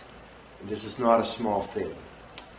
I will not step into a federal court. Now, why? I have been listed as a domestic terrorist with all those of us that stood with Cliven Bundy down there. That is no small thing. More than once, at the highest levels of the federal government, we have been classified as domestic terrorists. Under the NDAA Act, the National Defense Authorization Act, a domestic terrorist can be detained indefinitely without trial. So there is no way I am going to take your word that I'll get a fair shake in a federal court. So it's just not going to happen. So whatever your next plan is administratively, know this. I'm not going into a federal court. I will not take your word. You're deceptive. I love the feel of the wind on my face. I love the smell of the sage. I love the smell of the cedar and the pinyon. The desert after rain. That smell is just unique. I love that. One of my most favorite smells. I love the feel of a good strong horse beneath me. I love being a free man. So no matter how long or short my days may be, I am going to live as a free man. I am not going to bow down before you. I am not going to take my cows off of there. How about this? How about you go home? How about you leave us alone? How about you leave Mojave County to manage Mojave County? You, federal government, have woven yourself into every nook and cranny and aspect of our lives in America. Nobody can say that the Affordable Care Act is freedom. We are not free. You have found a way to regulate every aspect of our lives. Well, here I am. I'm just a little simple rancher out here. And I can stand up and say, you know what? I'm through. I'm going to live as a free man. Well, Mr. Obama, this goes out to you. You are the Chief Executive Officer. This goes out to you, Loretta Lynch. You're the Attorney General. This goes out to you, Special Agent Bean. Again, I hope we got your name right. And to you, BLM Ranger Blakely. I'm not going. I'm not leaving. How about you leave? How about you leave me alone?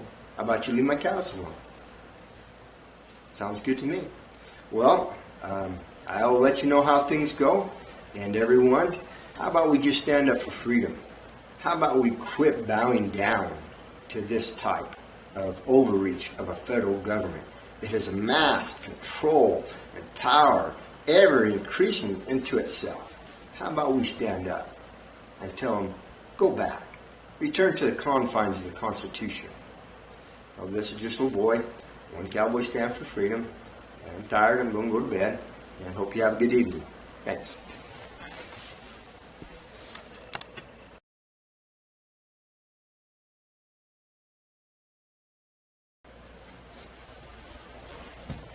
Hello, this is LaVoy Finicum. I told you that I'd give you an update on how things are progressing. And in my last video, I told you that there was a meeting scheduled. They've requested to have a meeting with me, the county supervisor, Gary Watson, and the head of Fish and Game, the cattle brand inspector, and the head of the grazing board, Merlin Esplin. I mentioned I wasn't sure if this was how sincere this was, or if they was wanting to just work something with me, or if it was kind of a setup. And so let me tell you how it went. It was just going to be me and these agency heads in a meeting, and I figured that they might try to come and bear pressure on me. Just before I left, I got a call from Clive and Bud, and he says, you know, you ought to call a couple other ranchers to come. And so I did. I'm glad I did. They came and was able to attend there. Clive and his son was able to come up. I'm very glad that they attended. So let me tell you how it turned out. In the meeting, they began to speak, and also I think the hand of providence was in there. The things that turned out just so happened to be, coincidentally, a lot of our state representatives were there. Let me put some names to these faces, or some names to these people. The head of the Fish and Game here is Luke Thompson. County Commissioner, County Supervisor, Gary Watson, Head of the Grazing Board, Merlin Esplin, and the Brand Inspector, Raymond Christensen. So those were the ones who were intended to be there. Just happened to be that there's some state representatives there. Very glad that they were there. Very glad that they were there. Regina E. Cobb, House of Representatives for our area, State House of Representatives. Very glad. I didn't get the cards of all the state representatives who are there and officials. Margaret Nyberg, and hope I pronounced that right. Bill Barker, Chief Deputy Treasurer, and we also have other one here. Well, there was a couple other ones, but they all happened to be there. It gave me a great opportunity to teach. I spoke for about an hour. I was able to teach about what grazing rights were, how they were established. These state representatives, they were very appreciative of my explanations and my teachings and the constitutional line upon which I was standing. They were very cordial, asking questions, sincere in those questions.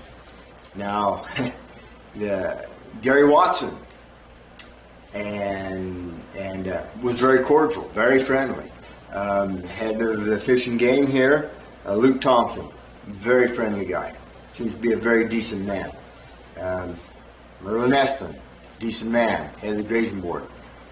But I asked each of them. I said, I didn't ask Merlin Esplin, but he works hand in hand with the BLM, head of the grazing board. I asked the Luke Thompson, did the FBI come to you with the head of law enforcement from the BLM before you come to meet with me? Yes, they did. Hesitated a little bit to answer that. Gary Watson, did they come and meet me? Well, yes, they did. Of course they did. Okay.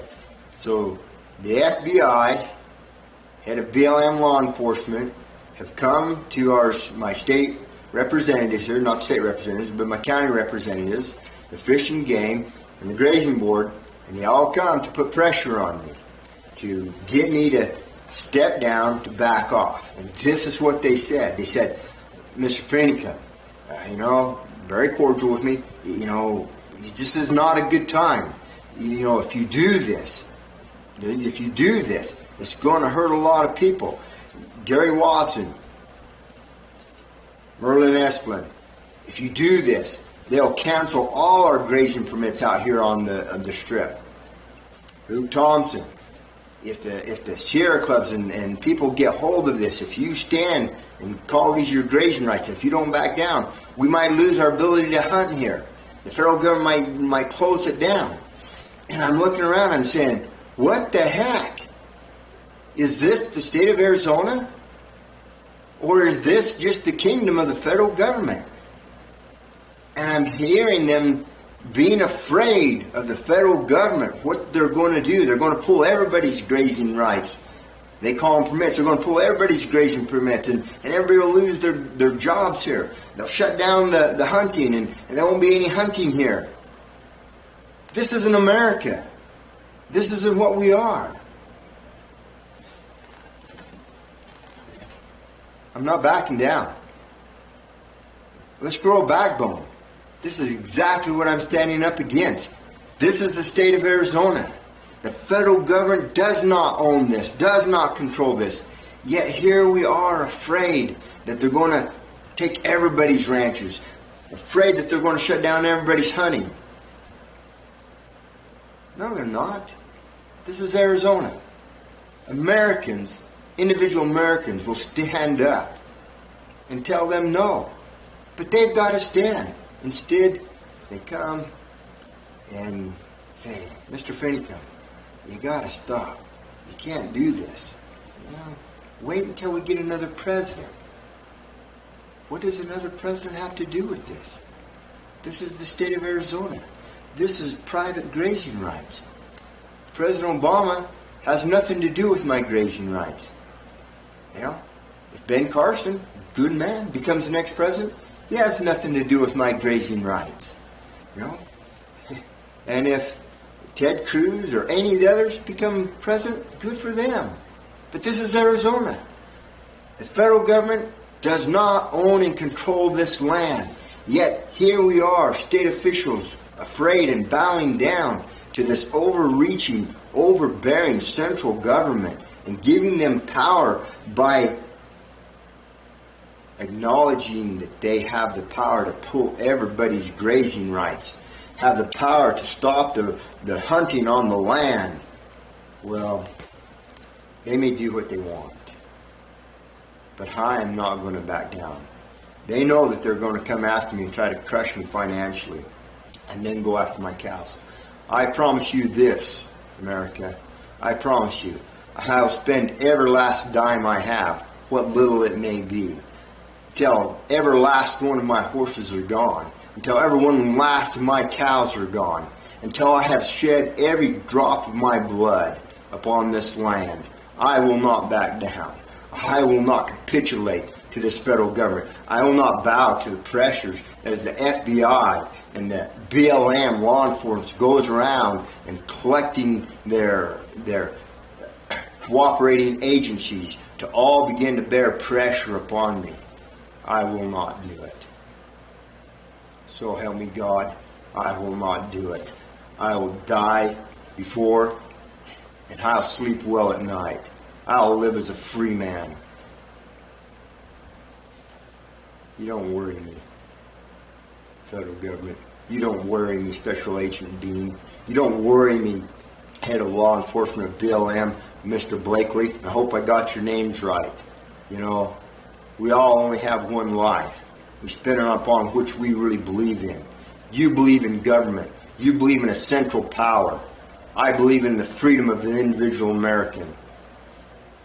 My life may be long or it may be short, but I will spend it on freedom.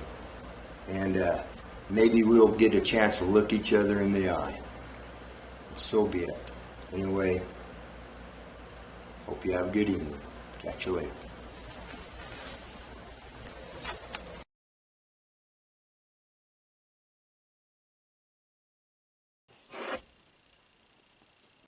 Hello everyone, this is LaVoy Finicum. I think I'm pretty upset this evening. I've been going since 5 this morning. I'm headed out, taking a load of cows out to my winter range. I'll be back sometime tonight in the dark. But I've been following what's happening over in Bend, Oregon with that ranching family over there, the Hammond family. And I'm pretty upset with what the BLM has done to them. Actually, I'm really angry. They had a prescribed burn that was allowed, got off onto 100 acres, burned 100 acres of BLM. Just rangeland, you know, 100 acres. They'll come back just as green next year as ever. They threw him in jail. They fined him tremendous amount of fines. And now it looks like they're facing 5 more years in prison. These are real lives. These are real people. And by dang, I'm angry about it. America, how long are we going to put up with this type of stuff? You know, it's time to stop. You know, here in this area, BLM's good to the ranchers here. They don't have a problem here out on the strip. Some good, decent people there. But the question isn't, are they doing good? The question is, should they have the power to do good? If they've got the power to do good, they got the power to do bad. If they got the power to help, they have the power to destroy. They shouldn't have the power, period. Because look what they're doing over to that family, the Hammond family. It's outrageous. And I'm pretty dang angry about it. I'd like to use a lot stronger language, but my daughters and my wife will probably watch this, and my mom, and so I'll refrain. But dadgummit, it's got to stop. It's got to stop. BLM, here I am. You want to pick on somebody? Come pick on me. My cows are out here. You tell me you got to get them off. I'm not taking them off. You know, you want to play those antics with other people, harass them, destroy their lives? Well, here I am. You come pick on me. Come on, pick on me. And I'm not going anywhere. By darn, it's time somebody stands up and tells you to go fly a kite. Well, I'm kind of upset, as you can tell. Got a lot to do before I go home and get some dinner tonight, so we'll catch you later. Bye.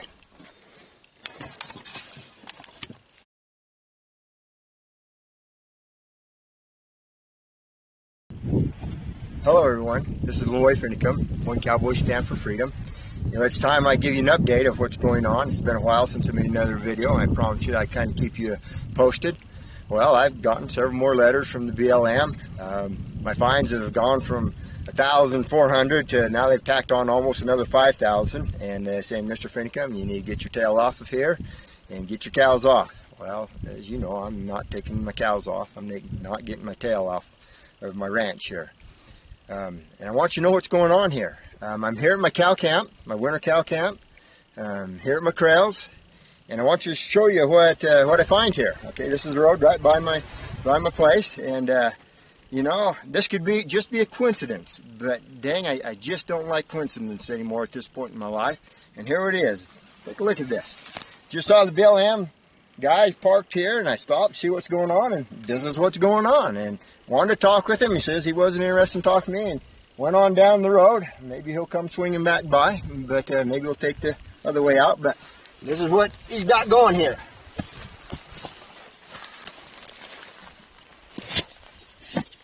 Now listen, I'm not going to damage anything. I'm not going to hurt anything. So I'm going to leave this just as good as I found it. So, and I don't want anybody else coming around and damaging it and hurting things. This is their property. As much as I disagree with them, I don't believe in damaging property. Okay? Alright, here it is. Just so happen to have this by my camp, my corrals. Open it up here.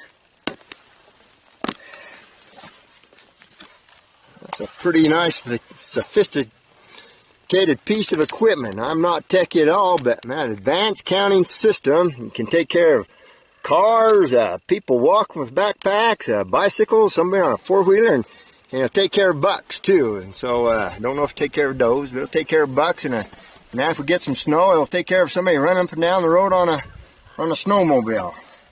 Again, this could just be a coincidence, but man, I sure hate you putting this right here by my camp. And why wouldn't you talk with me? Why wouldn't you explain what you got going here? And why you put it right here? You just drive off, and that's okay. I was being friendly. I wasn't being ignorant or disrespectful. I don't believe in being that way. I can disagree with somebody. I don't need to call them names, and I don't need to be disrespectful. I don't believe in that. And I don't believe in destroying things. So there it is. It's back the way I found it. Well, this fight I'm making, America, it's not about cows and it's not about grass. It's about the freedom of our land. This grazing right is my personal property right. I own it. And once they get me off here, if they get me off here and they take these grazing rights from me, hunters, you'll be next. They have already taken the mineral rights off this very land, off this very ranch. They've already seized it and taken it with the stroke of a pen. It's theirs. Can't touch it. And if you think that they want you to have a gun, let alone hunt, you're mistaken where this government's going. They don't appreciate you coming out here hunting and camping without their permission. That's not where things are going. Right up the road here, they just stuck up another little blue sign. They say, okay, Kelly Point, it's closed. We're closing it off. Certain times of the year, it's closed off. Well, now you go up on the Kaibab, they're closing the roads off there. You think you're going to keep getting access out here to hunt and camp? You're not. They're going to keep squeezing and keep closing it. They just made the Parashant Monument. I'm on half the Parashant Monument. And now they're trying to make the Grand Canyon Monument. What's that all about? They say, oh, we're not changing anything. Well, then why make a monument? Why change it if you're not changing anything? Well, I don't believe them. I don't trust them. So where's it going? We already have. I've been contacted by my state representatives down in Phoenix. Went in and visited with them at their request and their invitation. And I've talked with other county commissioners down in the central part of our state. And let me tell you what I was told. It says that our county sheriffs are already having nose-to-nose confrontations with the federal fish and game officers. What the heck are we having federal fish and game officers running around here for? Fish and game, hunting is regulated by the state. That's the proper way it should be done. Now we got federal fish and game officers running around here. You know what that state representative told me that confrontation was? Those fish and game officers were shutting down the roads, locking them off, putting locks and padlocks on them. And then those sheriffs are going up and cutting them off. And they had nose-to-nose confrontations. You need to wake up. You need to see what's coming. But I'm not happy with this. But this is beautiful land. It's a place for freedom. Freedom's worth fighting for. This land's worth fighting for. Our founding fathers never envisioned a central power holding so much control over 1/3 of the landmass. You know, over 80% of this county here is controlled by the BLM with complete legislative, executive powers whatsoever. Well, no, it's not. I'm saying no. I'm not going to bow down here. This is Arizona. This is Mojave County, and so here I am. I'm not leaving, and I want to put a thank you out to all the hundreds of people who have contacted me. for the last little while, just hundreds, and you've been gracious, you've been kind, and I appreciate it. You've been saying, Mr. Finicum, what can I do to help?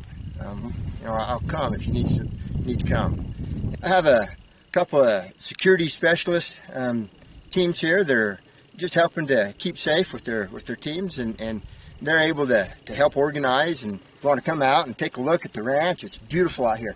I want to stop This Is America. We're neighbors, we're friends, and so I want to extend that invitation to you. One other thing I wanted to say, but it kind of slipped my mind. I'm just a normal old guy out here. Oh, I know what it was. You need to listen what's happening, federal government, BLM. I'm not the only one standing.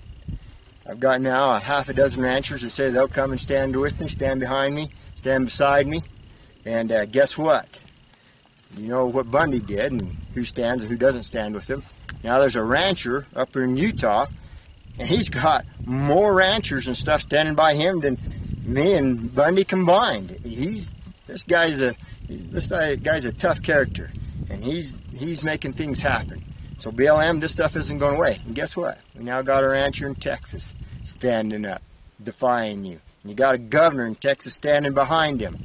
And so we aren't just a bunch of want to be anarchists, and we don't believe in government, want to take down government.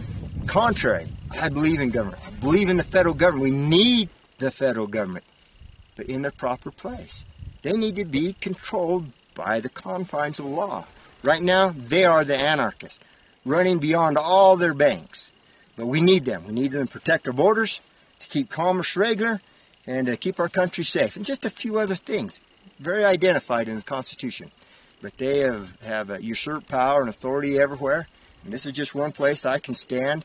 Now there's ranchers standing in Utah, ranchers in Nevada, ranchers in Texas that are starting to stand up and saying, no, we will not comply. And so, Mr.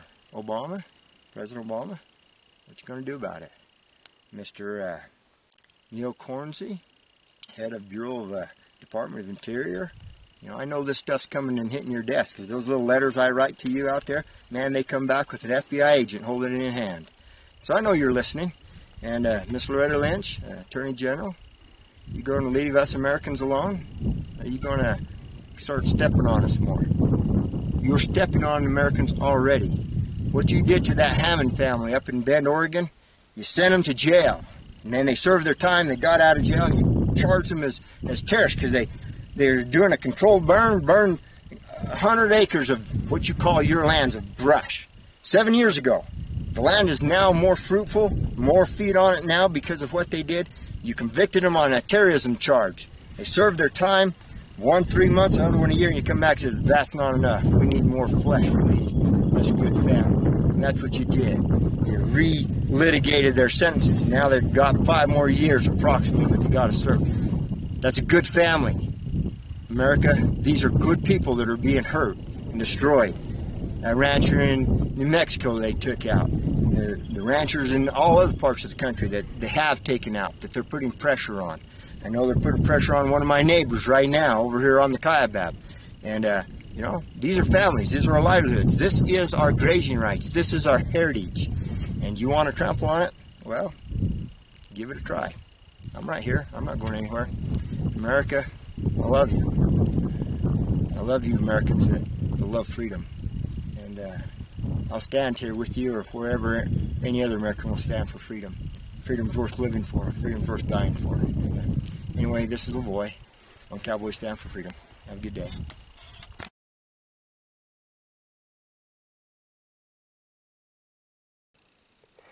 Hello everyone, this is LaVoy Finicum. This is the second day I've been out here trying to get my waters running on my tanks.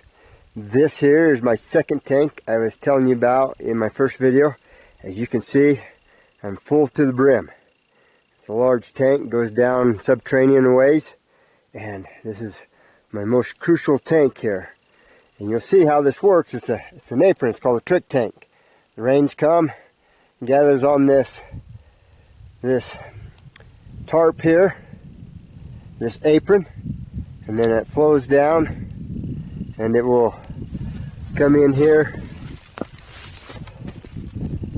right there and runs into my my holding tank.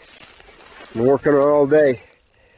My best guess is that they've dumped in some bentonite or dry concrete and it's flowed down in and it's plugged my lines.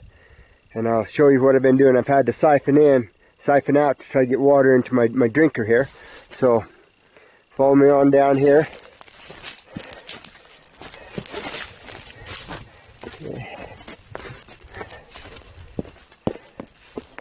This is the hose where I was able to siphon it out over the top, and then been digging here at my float box right around here. You can see this is called my drinker right over here. That's where the deer and the cattle come in. And you'll see my float box wasn't damaged, which is right here. But if you can see down in there or not, but you can see that's my water line coming in. See, it's cut. I've cut it to see why I'm not flowing. There's no flow of water from there up to my tank. They put something in. Let's plug that up. Flowed in my line and plugged my line. I'm reminding you that I was tipped off a very good source.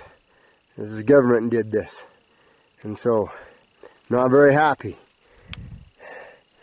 There's no water in here for days. I followed my cows even in here this morning. Their tracks came in here this morning looking for water. Went back out, no water. I got some water in here now, but large rains. I'll have a few head up here on this part, and I'm hoping they can, swing back in and check one more time and hope they find water. Well, this is me, LaVoy Finicum, bringing you up to speed. What's going on? We'll be working on my other one again tomorrow, and this one here again tomorrow, and see what I can do. You can see right here, you'll see on that post, that's a game camera. You look over there, try and take that in a little bit, and you can see there's game cameras right there. See, this is prime mule deer hunting for big old bucks. This is one of the most coveted trophy mule deer areas in the whole United States. And dang guys, cut off the water not only to my cows but also to the deer. And again, any of you guides, any of you hunters that know anything, please let me know. 928 or 435-215-7307. Thanks. Catch you later. Bye.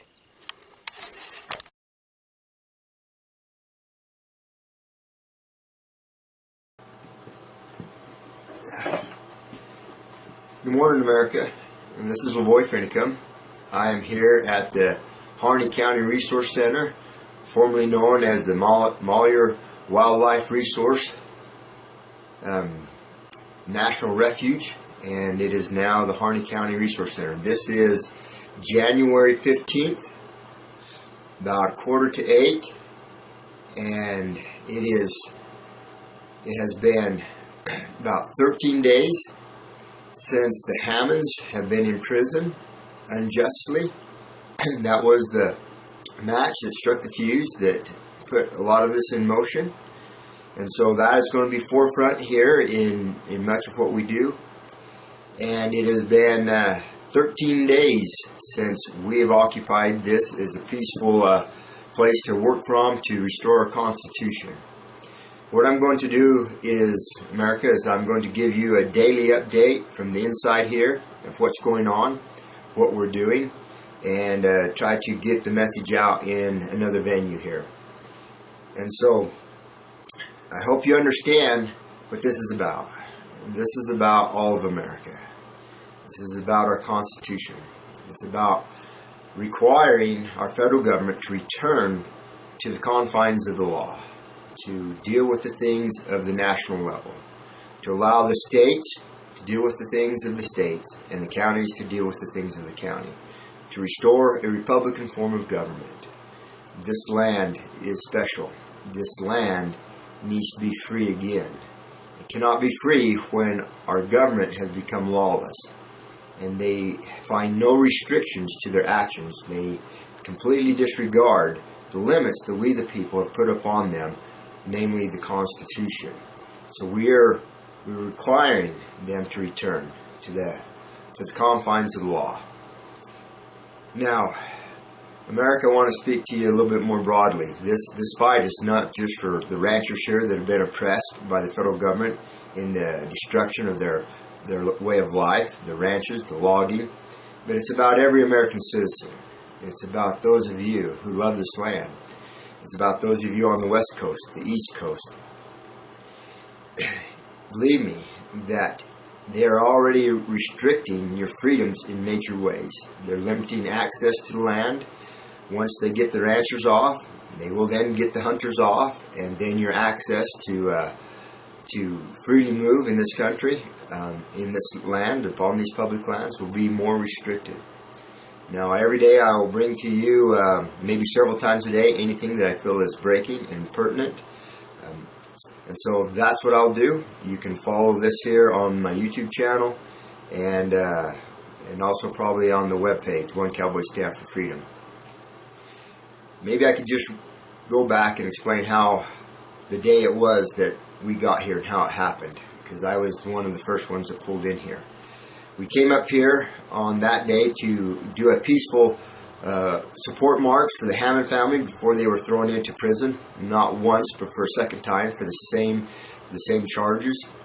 And the hour before the rally, Ammon Bundy and pulled us aside with a group of residents, a group of people that came up to support, and he took the time to go through the litany of all the things he did to get redress for the Hammonds. And it was extensive and over a considerable period of time. And he was completely ignored. Had tens of thousands of signatures turned into Judge Grassi. Judge Grassi, simple comment, not to him, but to the world, was, "These are just crazies." Well, once the ability to get redress from our elected officials, this is what failed. This is what Ammon said. He said, and I'll paraphrase it because I'm just doing what I remember. He said, "I feel very strongly that if we allow to go unchecked this persecution of the Hammond family and do nothing about it, it will become the new normal for American citizens. So America, this is about your freedom, about having justice equal under the law." And he said that we have to do more than just hold signs and peacefully march. Those are basically my words. But he laid out the plan an hour before the march to say we need to come here and occupy this resource center, this wildlife refuge that the federal government has placed here. He said that this is the place of which they base out of, that they've used to destroy many of these ranchers and these ranching families. And that, so I left with Ryan Bundy. Ammon did the march with Ryan Bundy and a handful of others, and we drove out here. And I want you to know that as we came out here, there was a lot of thoughts going through my mind. There's a term called crossing the Rubicon. None of the generals in Rome were to cross the river, the Rubicon, and go at the head of their armies. But when Caesar crossed the Rubicon at the head of his army, there's no turning back. And I thought to myself, I've not yet crossed the Rubicon. I've not yet walked in and seized this federal facility. And as I thought upon this, I says, once I do that, there'll be no turning back. And as I pondered, I was driving. I was a rear guard. And we went across this great flat of frozen water and snow. There up ahead was a bald eagle, a large, beautiful bald eagle sitting on the fence post, watching us coming. As we passed, it lifted off and flew. And I said to myself, this is not about cows and grass. It's about freedom. And so I crossed the Rubicon. I'm all in. And so it is time to require our federal government to return to the confines of the law, to uphold the 10th Amendment, to put the states, allow the states to function in their proper role, to allow the county governments to function in their proper role. And so this is what we're doing, and I will keep updating you. There on my webpage, One Cowboy Stand for Freedom. If any of you have questions, you can post them there, and I can try to answer them. If I can get a chance, I'll do my best. But I'm going to keep you updated with what we're doing. Yesterday, Ryan Bundy and myself left, slipped out of here, actually 2 days ago, and went to another state, another county that is very strongly being pressed, not near as bad as here, but is ready to stand up and to ask the federal government to leave their county. And so we were there to support and encourage that from happening, to happen. A very good meeting, some very good people. This is not to stop. This resource center is very symbolic. It is like their fortress, which they operated out of for many years, and seized the resources of Harney County. We have now occupied their fort, and we're not giving it back. It goes to Harney County. This facility, this compound, does not return to the federal government. It is the state of Oregon. It is the Harney County's resource center. And here we are to help the Harney County citizens reclaim their right to access to the resources of their land. There's many particulars that I can go into, which I will not at this time, but I'll try to feed those out to you maybe several times a day, maybe once a day, but to keep you updated. Thank you very much. And this is LaVoy Finicum reaching out to you, America, asking you to stand up, uphold the Constitution, uphold the rule of law, and we shall catch you in a little bit. Thank you.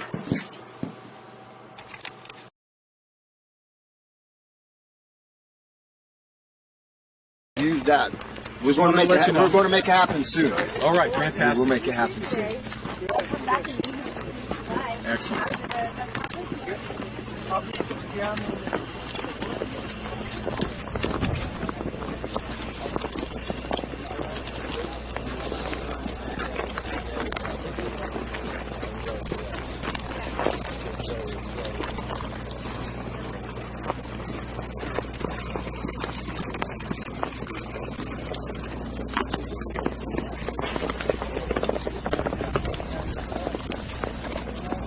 Good morning, everyone.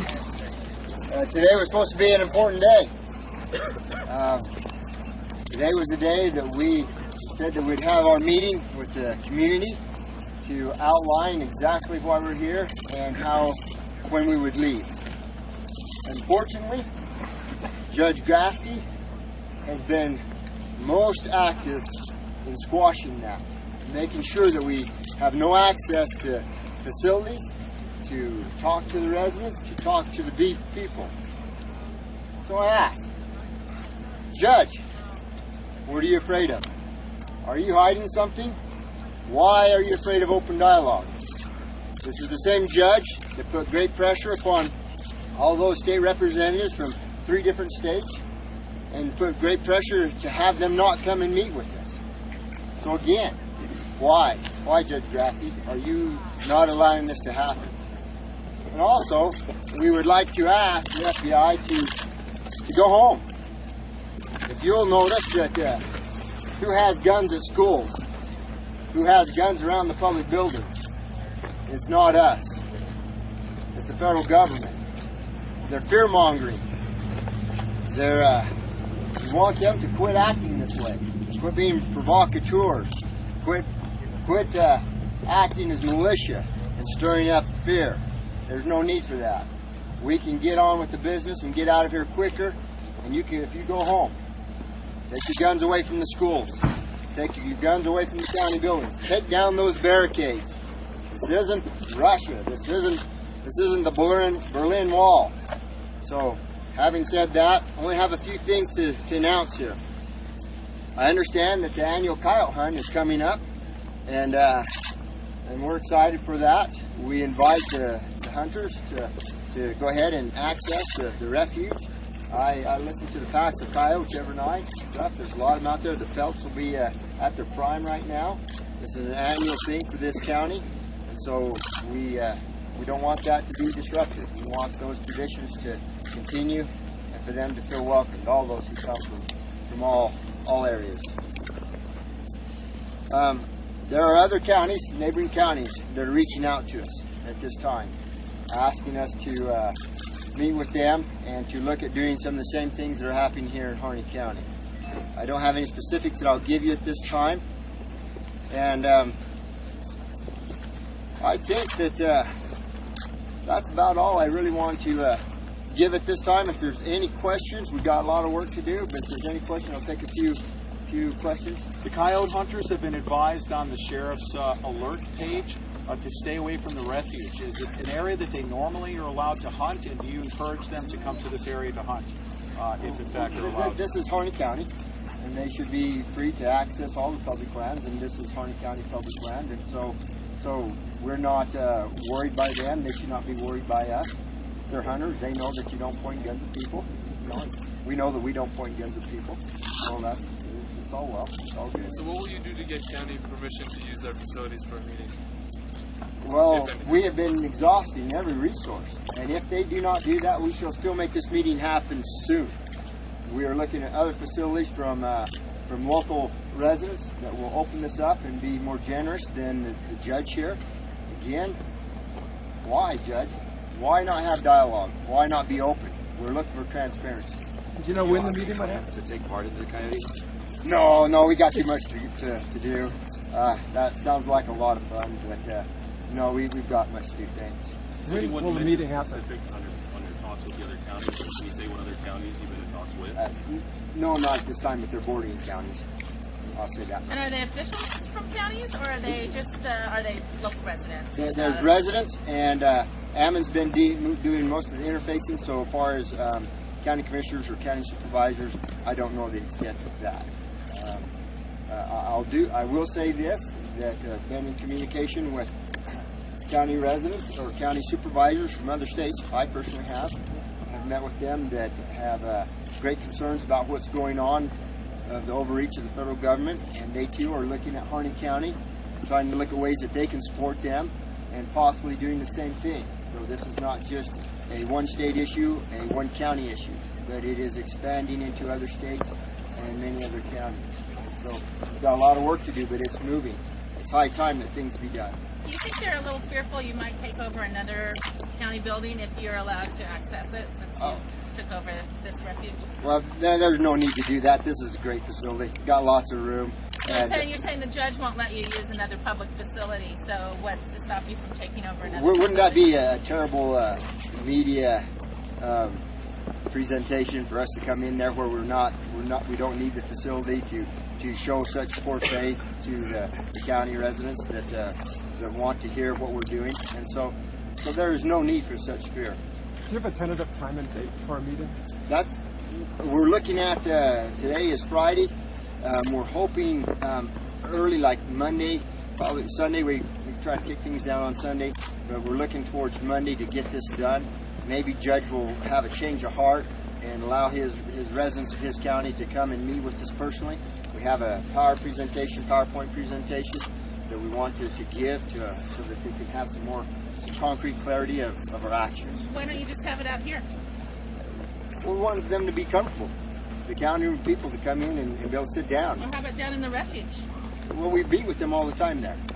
But we want to have them have the opportunity to meet with us all. How about holding the judge accountable for a direct violation of the First Amendment? People have the freedoms to assemble, correct? My understanding is that the judge is actually in violation of specific statutes right now by his actions. I'm not an attorney at that level or anything like that. So that's my understanding, that he is actually violating specific statutes by his actions. Is there anything you can tell us about your plans to leave? I mean, obviously the community would hear you on this platform as well. No, I will let Ammon present that. Ammon Bundy, he is the person to present that. He's the one that actually set this whole thing in motion, and so it would be proper and appropriate for that to come. Is it true that the residents, a lot of them are asking that you don't leave too soon because they don't want to get back to what the powers that be call normal, which is the Hammonds in jail? I thank you for the question. Thank you. It's a softball question, but I'll sure never forget that because it's Yes, very important. Is that yes? The answer is yes. The the most common thing that these ranchers had to say when they began to come to us was that they were very concerned and fearful of retaliations by the federal government, by the Forest Service, by the BLM. And they said, will you leave us alone? Will you stir this up, and then will you leave when we need you? If we start standing up and sticking our heads out and making a stand, will you leave us alone? And did you not witness the pressure that was brought to bear upon the Pucketts? I announced that we were going to go open that fence, and did you know the FBI was there before I even got down in my truck and got out here, putting pressure upon them? FBI and BLM, the intimidation that they put upon these people, they're well organized, and they got there before we did. And so that is true. Well, if there's no other questions, I think I will get back to work. Tell us about progress with the grand jury and Judge Doucette. How's that going along? No, I can't really make any comments on that. What percentage of the local population do you feel you're speaking to? Because when I went to meetings, it seemed like maybe 10% were with you. What percentage do you think you're talking to? What was fed back to me, because I don't go to that, I go to the meetings that are here, and that's 100%, okay? The meetings in there, I heard that there was a third that says, you guys need to get out of Dodge, and a third that says, we like what you're doing, we're not liking your method, appreciate it, but we want you to go, and about a third saying, don't go, stay. But let's talk about a republic. It's the right of the individual that we're looking at, not the right of the collective. You know, if there's just one rancher that's saying, please help me, please don't go, what about him? What about the Hammonds? What about that family that's in prison? What about the one? We wouldn't be here if it wasn't for that one family. All these abuses that have been building for a long time, but it was that one family that is what, now 11 days in prison? That unjustly so? Let them be released. It is about the one family right now. And so, thank you, and I will call it good at that.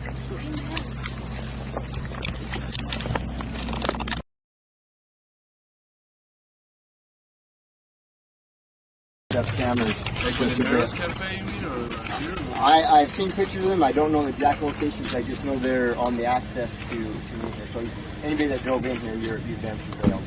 And the Harney County Superintendent resigned yesterday. Does that have anything to do with siding with y'all?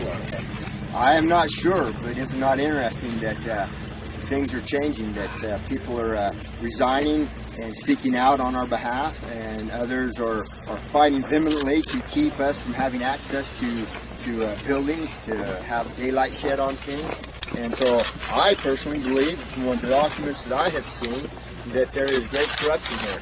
You know, you ought to follow the money. There's great wealth that's locked up. On my ranch, particular in Arizona, the greatest mineral wealth in the world is on that. And so why do they lock that off? And why do they keep those resources from the people and then have access to by others at different times? I don't have specifics that I'll give you, but you ought to really follow the money. That saying holds the water in this case. Oh boy, one more. What are you planning on doing today? Well, we are looking at the surveillance that they put up on access here. We are looking at some of the residents have told us about it, and they think that ought to be taken down, that the federal government should be having surveillance here in the county. That those surveillance footages or cameras should be taken down off the access to this property. So that's what we're considering doing, and when we do, we want it in the light of day. And FBI, I assure you listen to this, you know, maybe you ought to get your tail out there and take them down before we get there, so it's no issue. But where you floated them? Well, that's not okay, and that's not what's called freedom. Having this surveillance state that takes place at all levels, and you all know about that. So. We're hoping to get the facility put in place Monday. This needs to happen quickly. We don't want things to lag. We want things to move quickly. So Gotcha. You did it well. I just didn't. So you're locals requesting it, and they're being denied access to their own public building. Right. It's not us calling shots. Locals are Yeah, the Committee of Safety is trying to get the committee. Harney County residents, the Committee of Safety is trying to get access to their own public buildings for this meeting. They're being denied by Judge Grasty. Again, that's not okay. Let's have open dialogue. Let's have some clarity with what's going on here. this is going to take a process. This is not just a one night and we get every answer. We're working hard and things are moving. But we need to have openness and transparency. Is there anything at this meeting that Mr. Bundy or associates will be able to tell people that they haven't already said about their exit strategy and their demand for? I know that he's working hard to put it in a PowerPoint presentation so it's clear and precise, so that we can have a meeting of the mind. And I can look forward to seeing myself. So I had a quick question. Sure. We interviewed a lot of people on the camera, and a lot of people they're being not verbally supported. That's true. And we've interviewed about 40 different people. I would say over half of them are saying they can't talk. Can we hear this? What is just being said here? Sir. Is RTTV? Say it louder, please. Okay. We interviewed about 40 or 50 people in Harney County, and none of them have been on the record. They were all off the record saying that they could not verbally, publicly support the cause. This is the first time they've ever put forward this policy. Well, let's look at the packets when we opened the fence. The FBI and BLM and law enforcement was there before we got there, putting pressure upon them. They call and say, well, man, we didn't expect, man, this is a lot of intensity. You know, where you say, hang strong, be strong. And they say, we are, but we're not used to this. So there's a concrete example of this, just not broad brushes, but that's a narrow stroke. That's an individual family. So yes, it's true. Federal government, go home, take care of federal things, secure our borders, protect our nations, keep commerce regular, and just a couple other things. Get the heck out of Dodge and leave the rest for the state and the counties to take care of. Let the people be free. It's high time, dadgummit. Get out of town. So, anyway, before I get too hot, I gotta get out of here. So. Yeah, no, it's a good kind of hot. Thank you very much. Thank you.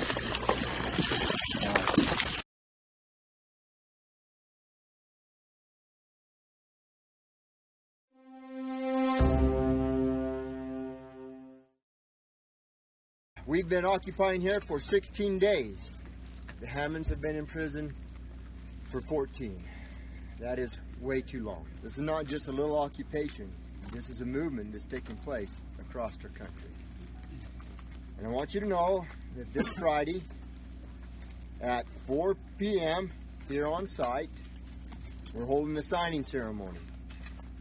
We have ranchers that have committed here in Harney County, and ranchers from New Mexico, and we're hoping that the ones in Utah will make it too, that are traveling here to have a signing ceremony and throw off the overlordship of the federal government.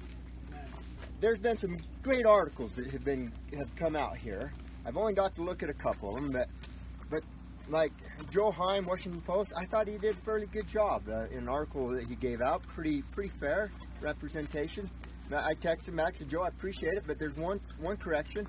There was says the anti-government, and I hear that's in a lot of articles. The anti-government people, but I'm calling this out here. We are not anti-government. We're not anti-federal government. I believe in the federal government. We believe in the federal government. We need the federal government. The federal government has some very specific responsibilities, such as keeping our borders secure, defending our nation, keeping commerce regular, and just a few other narrowly defined things. So I'm going to say that again. We are not anti-government. I also want to reach out to the Native Americans. I grew up on the Navajo Reservation, a little place called Page, Arizona. From a child till I left high school, I was on the reservation. And I'm very aware of what the federal government has done with the Native people and the tribes. The BIA rules over that res in lots of ways, through either money or control. But the BIA, Bureau of Indian Affairs, the tribes need to be free. The Native American people need to be free. And so we're reaching out to have a liaison between us and the Paiute people here. If they have concerns, we would like to invite them to come and visit with us. And this contest is just beginning, but we will not stop. We will not back down. We will not be deterred. Make it known clearly. These buildings are very symbolic. They're a bunch of rock buildings 35 miles away from nowhere, but they're symbolic. We're holding this. It's been the federal government's fortress, their castle, and we're holding it. We shall not give it up to them ever. It returns to Harney County when it goes back. So make that clear.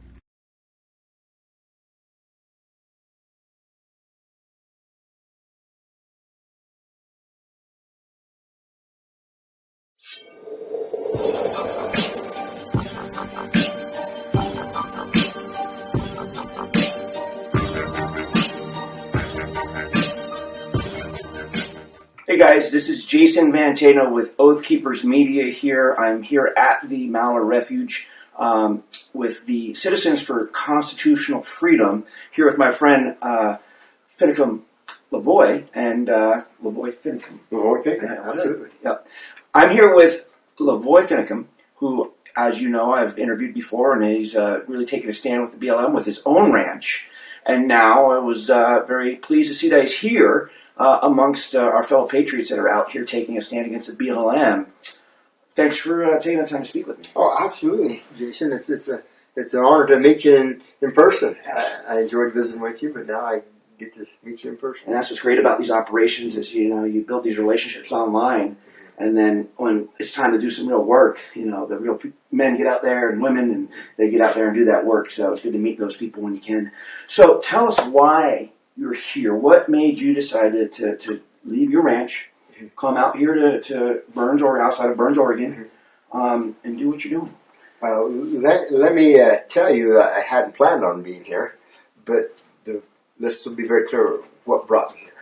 It was the atrocities that are being perpetrated upon the Hammond family, where he and his son, 75 years old, and he and his son, Dwight and Steve, are now thrown back into prison a second time for the same offense, and for a fire of 140 acres of brush. Right. And which happened 11 years ago, by the way. Right. And this is, you and I, you're from, not Nevada, you're across the line, right? Arizona, but very close to the Bundy Ranch. Yeah.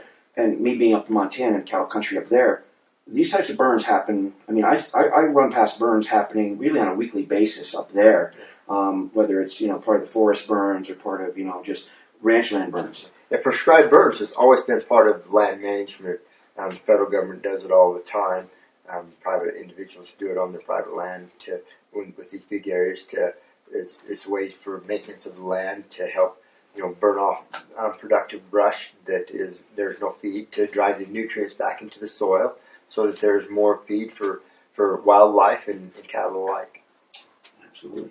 Now, this case is a little different than we saw it with, say, the Bundys or than yourself, where we had private land happening. There's this, and there was a court case. They were found guilty by a jury of their peers, supposedly. Now, there's some real questions with that, though, and I want to address that because I don't think it was a jury. It was just a court ruling. Just a court ruling, right? okay. Not a jury of their peers.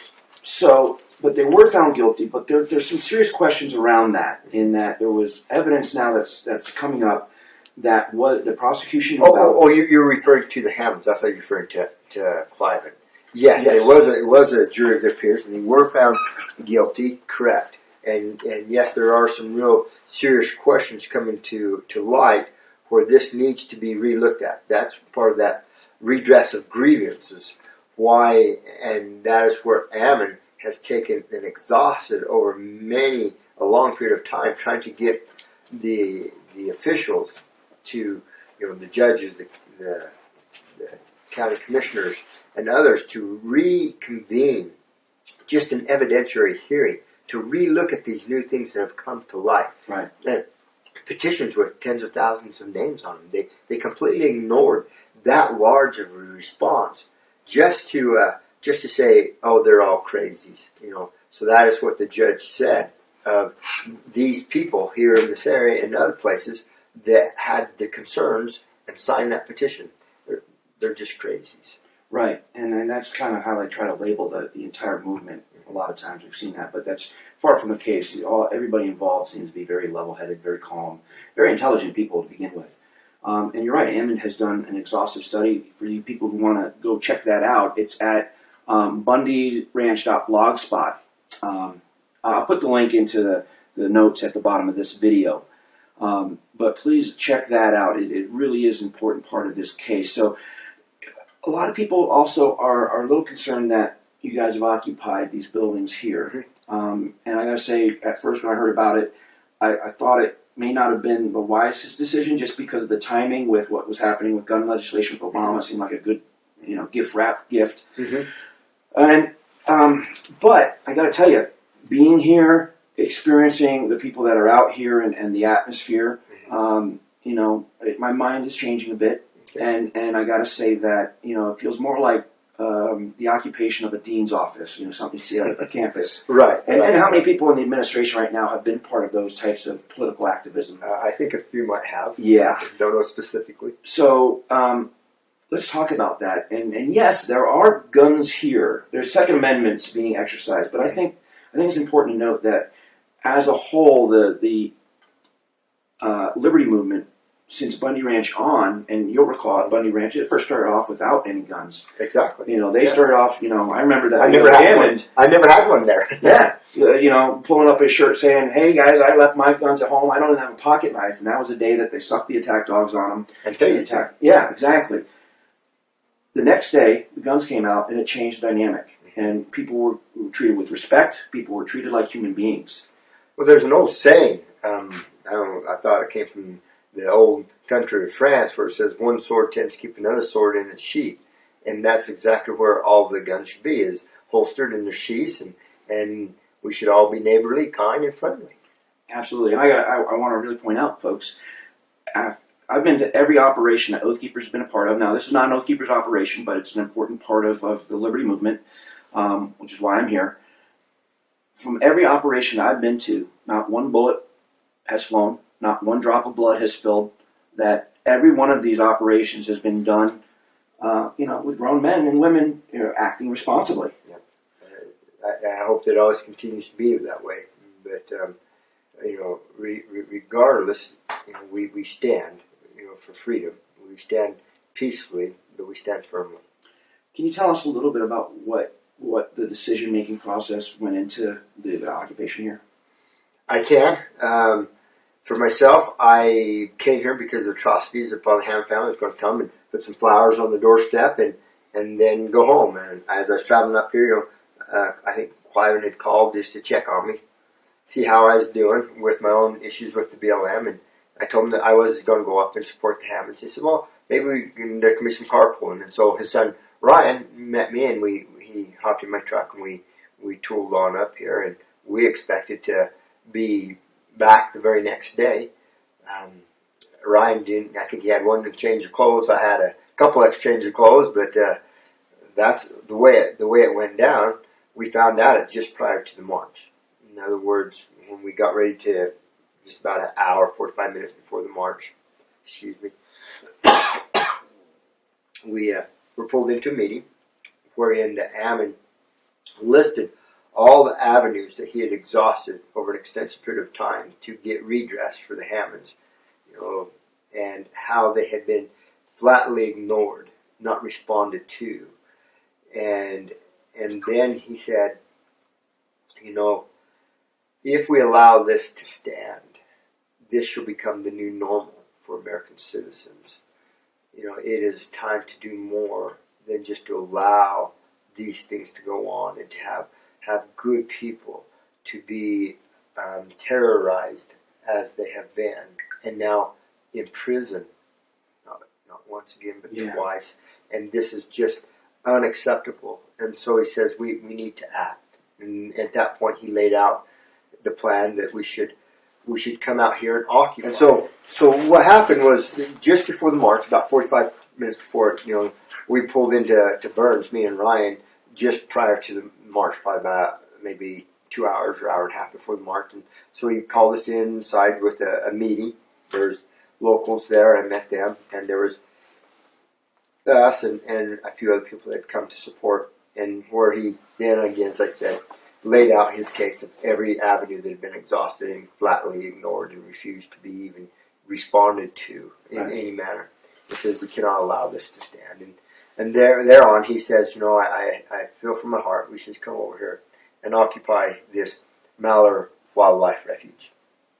And so I raised my hand and said, Ammon, are you telling me that, all these years we've been trying to draw a defensive line, getting pressed here, stepping back, pressed here, stepping back, and we keep losing ground. He says, are you now saying that this is a peaceful step forward to reclaim?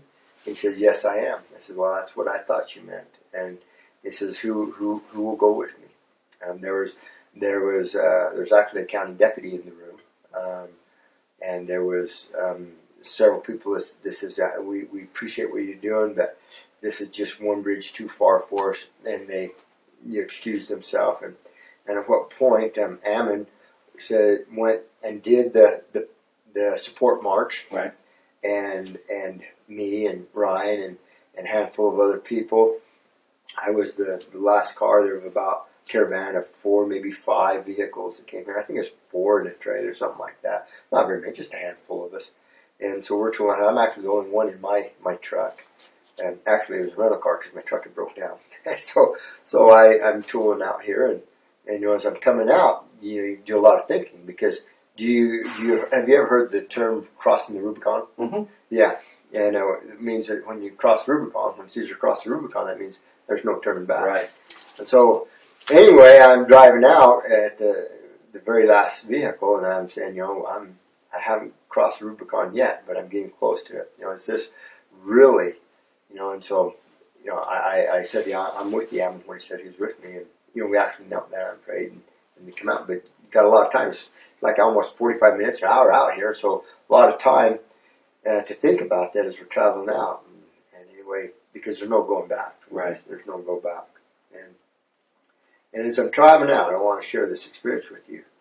That it's big flat, so your readers or your viewers understand it's just snow and big old flat, and the road's kind of raised, and there's fence posts along the side on both sides. And up ahead, there's this big, beautiful bald eagle just sitting on the post watching us come. And as we go by, and the last time I go by, he lifts off and flies. And I go, it's okay. This is for freedom. Freedom is worth everything. It's amazing you say that story because as we were coming in convoy yesterday, I was embedded with 3%ers and the guys coming out here. As we were driving up, not before this turn here, but over, literally the same thing happened where there was an eagle, and we made mention over the radios how, there's this bald eagle and seems to be a good sign for freedom. Well, this to me is deeply personal and spiritual to me because I believe that God intends for all His children to live free. I believe that. And there's no way that what has happened to the Hammonds is freedom. And the reason that has happened is because we have allowed such a centralization of power without accountability of the people. And so if it had not been for that, I would not be here, sitting here in the now newly renamed Harney County Resource Center. And so I am. And we've laid everything on the line. All that we have, is in jeopardy, and that's okay. It doesn't matter. What matters is you try to do what's right and just let the chips fall where they may. That's what you do. All right. Well, thanks for taking the time to talk with us. Is there anything else you want to add before we let you go? No. One thing I want to say, because sometimes they get a bad rap, is the militia. And, they came out with packed out and stuff, but they travel that way in a protective detail. Right. And that's understandable. But the media loves to hear that. But that's who they are. And from a distance, we have felt the support of them saying to the federal government, just leave them alone. Right. They're not hurting anybody. They're 35 miles from the nearest place. They're out in the middle of a snow patch. They're not threatening anybody. Just leave them alone. Don't do crazy. Leave them alone. And I think they feel that. And I understood when the news media person told me today that indeed they were going to unoccupy that school and let the kids go back to school today. The federal agents that occupied that and made a fortress out of the school, they're the ones that instill fear in the community, coming and setting up like a armed camp, and then lying to us as, oh, we had to close it down because the families were scared. They closed it down so that they could use it as a staging place for a military operation. Yeah. What liars? What's liars? We don't need to escalate things like this. Well, it's illegal for me and you to lie to them. We get in trouble for that, but there's no laws for them to. There's a double standard. It's time that the federal government be held to. We should be equal under the law. For example, you talk about equal under the law. The Hammonds set a backfire to save more land, a backfire to stop another fire. And they actually did. They saved it. They did. And they are charged as a terrorist and go to prison, twice. Where I'm from, Kaibab Mountain, there's what's called the Warren Fire. Just, the last big fire out there not that long ago, where it was a controlled burn by who? The federal government. It gets out of hand. Burns thousands and thousands of prime timber. Did anybody go to jail? Did anybody even lose their job? No. So we live under two sets of standards. We are not equal under the law. We have the federal class that protects their own. And then we have us, thus the lower class. Sure, and then the state employees too. I think there seems to be a hierarchy. You're either part of the system or you're not. And where does the privileged class actually receive their monies from? It's from the working class. They do, and so it's a false economy. It really is. It is, and we all understand that. But this is just such an egregious example. How could we have done anything less? Ammon exhausted every avenue.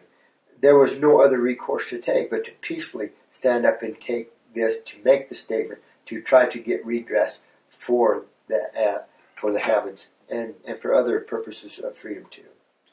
Well, folks, I want to make it very clear that we talk a lot about the background to this story and the research that's gone into it and all that background information. And I want to challenge each and every one of you to go out there I'm going to include links in my articles and in this video to these different references, these information piles, if you will, that back up everything we're saying. And I want to challenge you to go through it, read it, and understand the backstory that we're talking about here, and really across the board in these western states with each one of these egregious happenings, whether it's a guy in Montana or Wyoming putting a pond in his backyard and being prosecuted as a terrorist there, to the Hammonds, to the Bundys.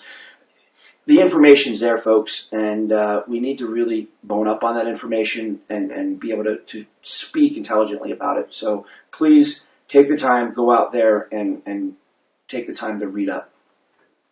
I hope I'm not sure if I completely finished my thought about those that showed up, the militia that showed up, that came down and talked to us.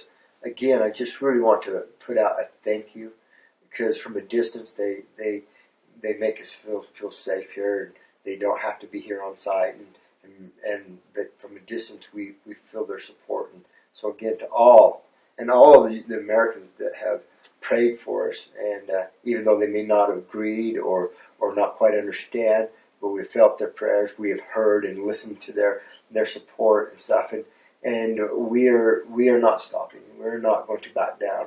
We will not, as Ammon say, we will leave not a minute too soon. Okay, so thank you so much. Thank you. You're welcome. All right, awesome.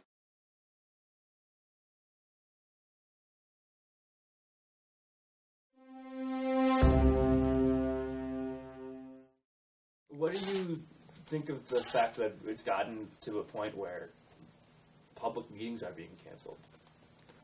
Well, he canceled it. We should have as much dialogue and openness as possible. Have you felt the change in the tone and tenor of the feds out there? We certainly have.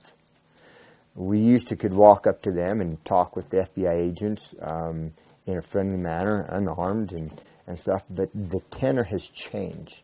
They have become more hardened, and when they step out of their vehicles, now they're stepping out with their rifles, and they're not willing to engage in just friendly dialogue. And then I'm assuming that you're aware of all the extra vehicles that they're bringing in and the increase in manpower that they're ramping up. And we're saying, why the rattling of the saber? Why, when we're so far away from anybody, out here in the middle of nowhere, why are you ramping it up? Why do you fly your planes over us nonstop? And why do you have your drones? Because they're droning this now. And they're actually flying their photographer planes. They're doing all the things. They're doing all the things that shows that they want to take some kinetic action against us. And we're saying, why be so unfriendly? Why be so threatening? Why are you threatening lethal force when we're so far away?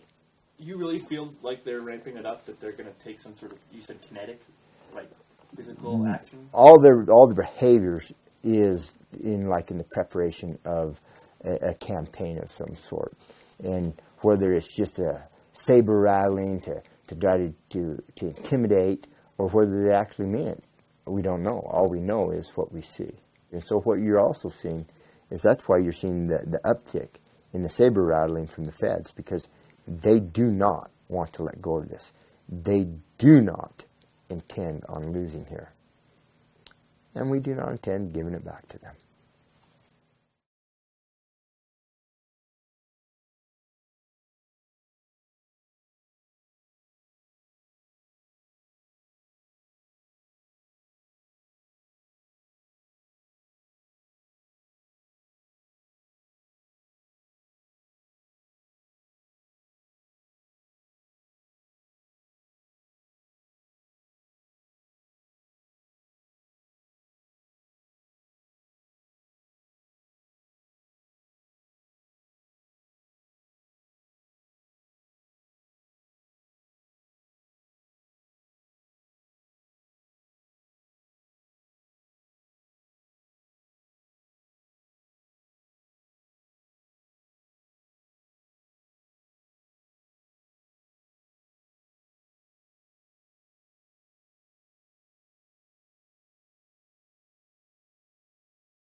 Why be so unfriendly? Why be so threatening? Why are you threatening lethal force when we're so far away?